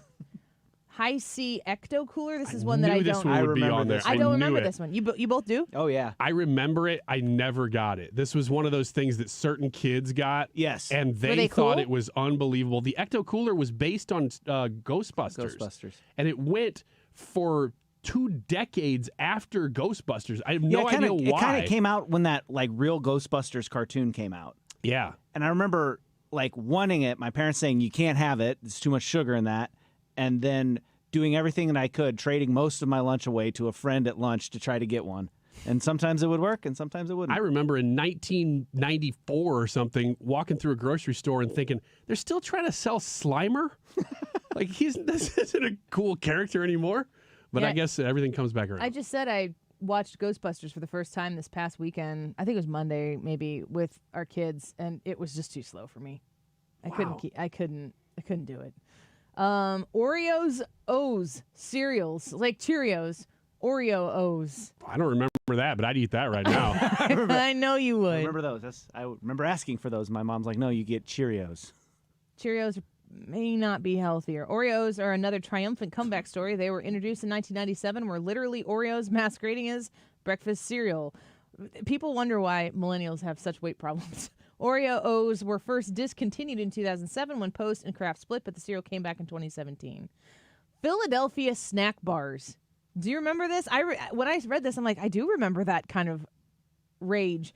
Delicious cheesecake bars made with a graham cracker crust, moist cream cheese, and a fruity filling were so beloved that there's currently a Change.org petition to bring them back. No, I don't remember that at all. Hubba Bubba Bubble Jug? Yeah, I didn't like gum very much, though, so never was into that. It was powdered. I don't know. Was it? Yeah. Did you have to make a concoction out of it? Com says this was just a mess. Why are we making gum out of flakes? Whose parents okayed this? This innovative candy was discontinued in the 2000s, but did make a comeback this past spring at select retailers. No memory of this. Shake and chug, it says. You drink it? Oh, is it a drink? No, it's not a drink. It's bubble gum, but it's like dust and flakes, and you pour it, and then you just start chewing, and it becomes gum. That sounds bad. Terrible idea. Trix yogurt. Oh, yeah. Yes? This stuff was good. I wish this was still around because it is Healthy? barely yogurt. Many millennials have a soft spot for the brightly colored and delicious Trix yogurt, but was an elite option for lunch or a snack. The fruity yogurt was discontinued but briefly returned to shelves in 2021. Yeah, Trix yogurt. That's the kind of stuff. That's the problem. It's made by Yoplait. It's why I can't really eat regular yogurt now because I got addicted to the stuff that's basically candy. When I die, I'll hand you a Greek yogurt in your refrigerator. And I'll slap it down and be like, get out of here, Annie Ghost. I'll just hand you another one. Dang it. Swoops. Persistent. This made me laugh. I forgot about this. It's like Pringles, but made of Reese's chocolate. I do remember these. Swoops were a fusion of Pringles-style chips and chocolate bars launched by Hershey's. They weren't technically chips, but they were shaped like them. Yeah, they were just chocolate. I don't know why they needed to be chips. That's a lateral move on the health scale. There was no chip, no potato in it at all. Reese's was the most popular for obvious reasons, but they were also available in milk chocolate, York's, peppermint patty, and almond joy. Swoops debuted in 2003 and were gone by 2006. Keebler's Pizzerias? Oh, this was like the lunch. Was it the Lunchables pizzas? Didn't type last thing? long, but their fans still miss them. As their name suggests, they were chips that tasted like pizza and were actually made from pizza dough. The zesty pepperoni flavor was bright red, so it wasn't safe to eat on the couch. I don't remember those. This appeared in the late 90s. 3D Doritos. Oh, yeah. 3D Doritos. You remember the commercials? strange. I remember the Super Bowl commercials that featured them. And the 3D Doritos were just flying all over the place. And so you'd get them, and then kids would just be throwing them all over the place. So stupid. I just remember thinking, wow, there's like space in these chips. I was Mom, so I have to tired have of 'em. 2D chips. Yeah, this is next level stuff. Thankfully, now there's 3D chips. 3D Doritos were actually back on shelves, but many grown-up millennials mourn the OG tube version, which was discontinued in 2004. You could eat Doritos without getting nacho cheese fingers. Sadly, nothing gold can stay. Waffle Crisp. I remember Cereal. these. Yep. Cereal. I remember this. You could have a waffle for breakfast, or you could have an entire bowl of waffles instead. Waffle Crisp, introduced in 1996, was a maple syrupy cereal from Post. You may remember those secret recipe commercials where kids try to figure out what was in Waffle Crisp to make it so good. Yeah, RFK Jr. knows. The cereal held on much longer than many items on this list. Finally discontinued in 2018, along with Rice Krispie Treats cereal. I remember that too. That was good. Yeah, that was good. Not good for you. Why don't they do this more? In fact, full-size Rice Krispie Treats in a bowl. Just put them in a bowl. Just give me that. Dump some milk Or you could over just eat a Rice Krispie treat and have a glass of milk. Or they could put it in a bowl for me. It's like the full-size shredded wheat. You just got to break it. We've talked about these before on the show. Juice barrels, a.k.a. Little Hug. Ugh, those are so gross. They're I'm glad you hate- said this. I hate This those is something things. I expect you to like. No, this is like the They taste like the color. demented cousin of Kool-Aid. This is what red tastes like. Yeah, it's nothing. Plus, trying to rip open those tops, you always You had to do spilled it with your teeth, Is that what you did? and then it would hurt. Ugh, didn't like. Snackwells. Do you remember Snackwell cookies? Oh yeah, Devil's Food Cookies. Uh-huh. That had the cream in them. Snackwells were hugely popular in the diet culture of the 90s as a fat-free dessert option. As low-fat and fat-free diets were all the rage. Of course, those cookies and cakes were still high in carbs and sugar, and their popularity waned from there. Brand finally dissolved in 2022. Yeah, I don't eat anything with fat, and I don't gain fat. I'm super skinny. It's Do just a not joke. seek out Ryan Wiggins for your diet advice. Last one was Orbits, a drink with balls in it. What were we thinking in the 90s? Orbits was the brainchild of the company that gave us Clearly Canadian. Do you remember Clearly Canadian? I remember Clearly Canadian. We had that in our fridge. Blue glass bottles, maybe? Orbits, I think I liked. I think that was a phase that I went through that I'm still kind of going through where I'm like, this doesn't even have balls. Anything I eat or drink. You going through that phase, are you? Like, I still need balls in this. Like boba tea. That's why I drink so much boba tea. Because it's got tons of balls. Tapioca. Just little balls. You just suck them up. As you're drinking, you're like, oh, man, there's a solid in there. Let's go ahead and go to break. We'll be right back with more Andy Fry Show.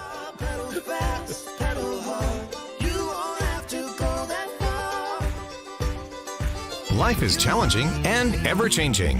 Take control with passive income through real estate investing. Learn how. Learn now. Let Del Walmsley and Lifestyles Unlimited's investors and mentors show you. Meet Del's team live in St. Louis. 2 days only at the Hilton Frontenac, Saturday and Sunday, November 9th and 10th. Register now at DelHelpMeNow.com. That's DelHelpMeNow.com. Enter promo code 2024 for a special discount offer. DelHelpMeNow.com. Code 2024. City 2 is in the postseason. Join us Sunday, October 20th at 2 p.m. for City 2 versus LAFC 2 to support City 2 in their playoff run. Only $13 with player meet and greets and fun activities for the whole family. Tickets on sale now at SeatGeek.com. Don't miss out and get your tickets now. This Sunday, October 20th at 2 p.m. City 2 takes on LAFC 2, and you won't want to miss out on the action. Tickets on sale now at SeatGeek.com.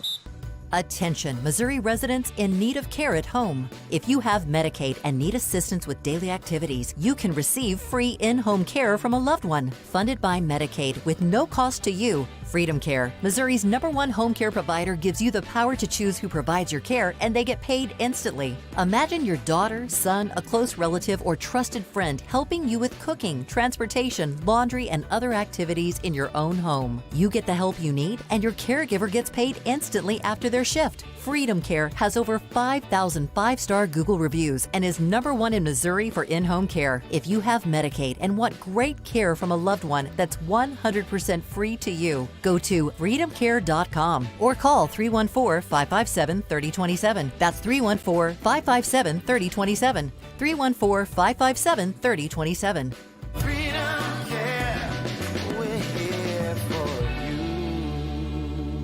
We've been here 30 years, 30 Christmases in this house, and we have the traditions that most families have. That's Terry talking about her experience with Rhino Shield ceramic coating. We did Rhino Shield 14 years ago, and the house still looks the same as the first day. Rhino Shield really worked with me to help me get just the right nice soft yellow, and it's 14 years later, and it's the same color. The main reason Terry called Rhino Shield is because it's backed by its 25-year transferable warranty. It just sounded wonderful that we could have the house coated with Rhino Shield and not have to worry about it again for 25 years. Take it from Terry. Give Rhino Shield a call now for a free evaluation. 877-25-RHINO. 877-25-RHINO. Or visit 877-25rhino.com. There have been neighbors that have come by and said, "Did you just have your house painted?" Because they wanted to know who the contractor was. And I said, "No, it's actually Rhino Shield." 877-25rhino.com. Financial health is more than just really the investments.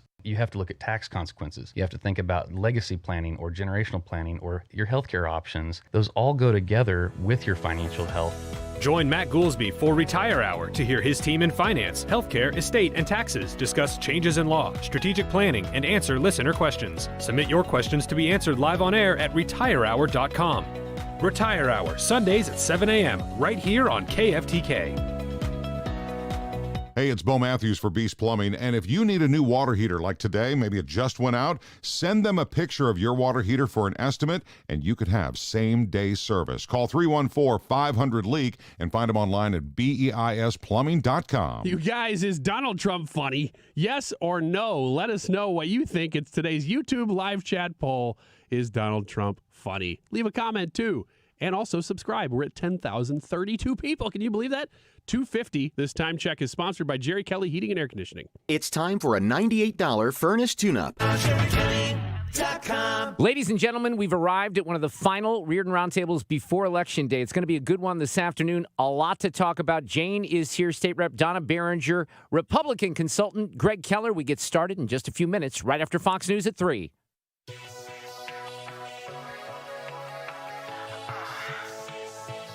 This is the Annie Fry Show. Follow Annie on Twitter at Annie Fry Show.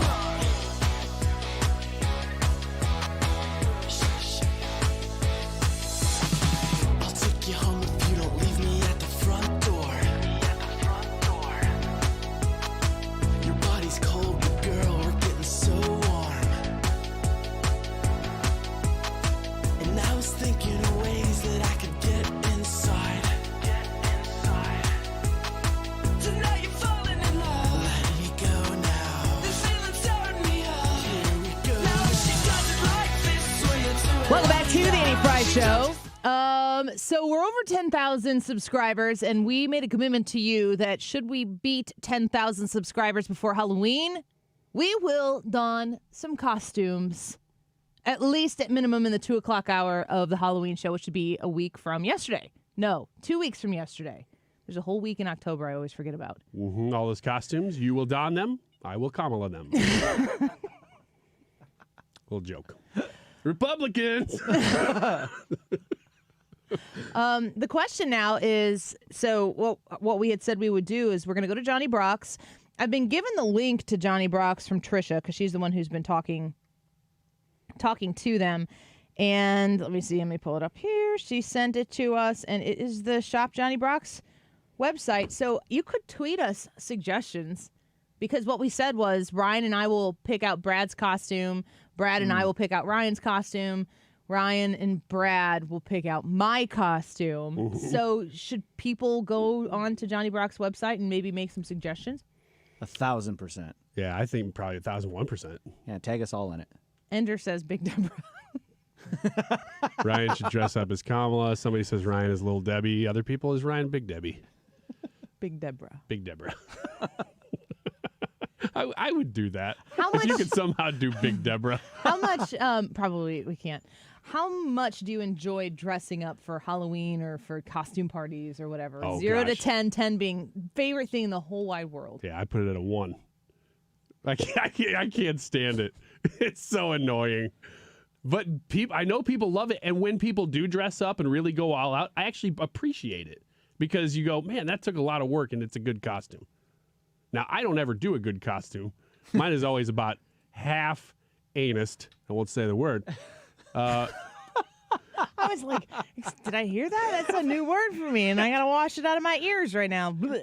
Yeah, it's probably grosser to say that than the actual one. But I never really go all out. So, this year, I mean, whatever it is, it's not up to me. So that's why I'll go along with it.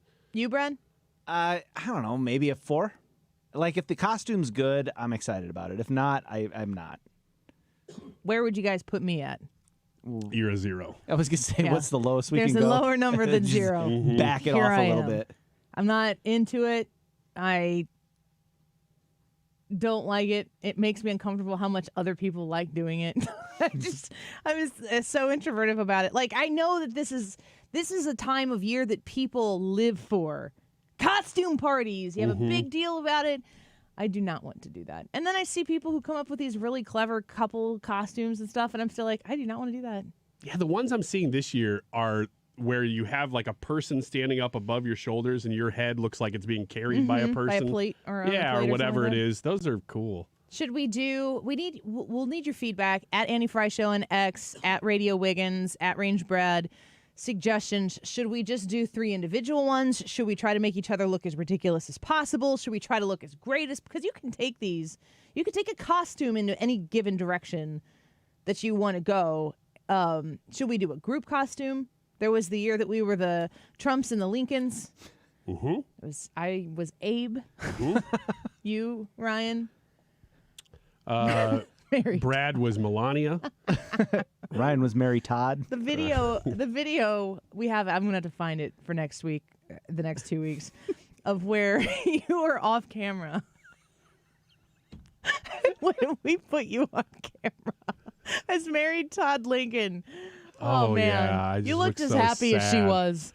I was a sad Mary Todd Lincoln. I think I asked you a question about your children. You crumbled. Did I? Yeah. I don't remember.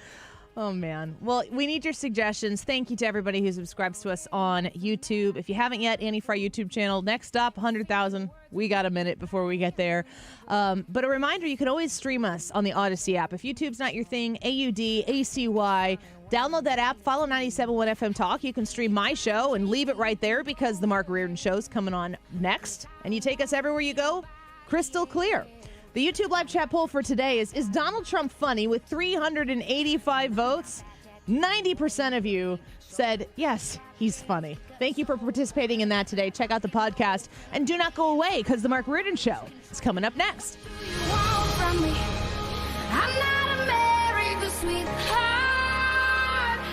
Supporting your nutrition should be easy.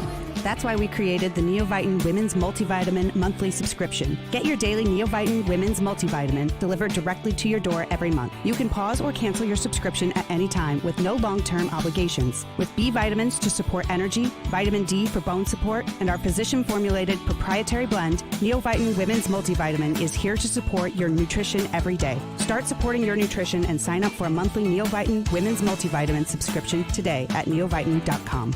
Missouri's Amendment 3 is cleverly worded to convince you that it only allows abortions until fetal viability. But it has loopholes that allow for abortions through all 9 months of pregnancy. Abortion proponents used to say safe, legal, and rare.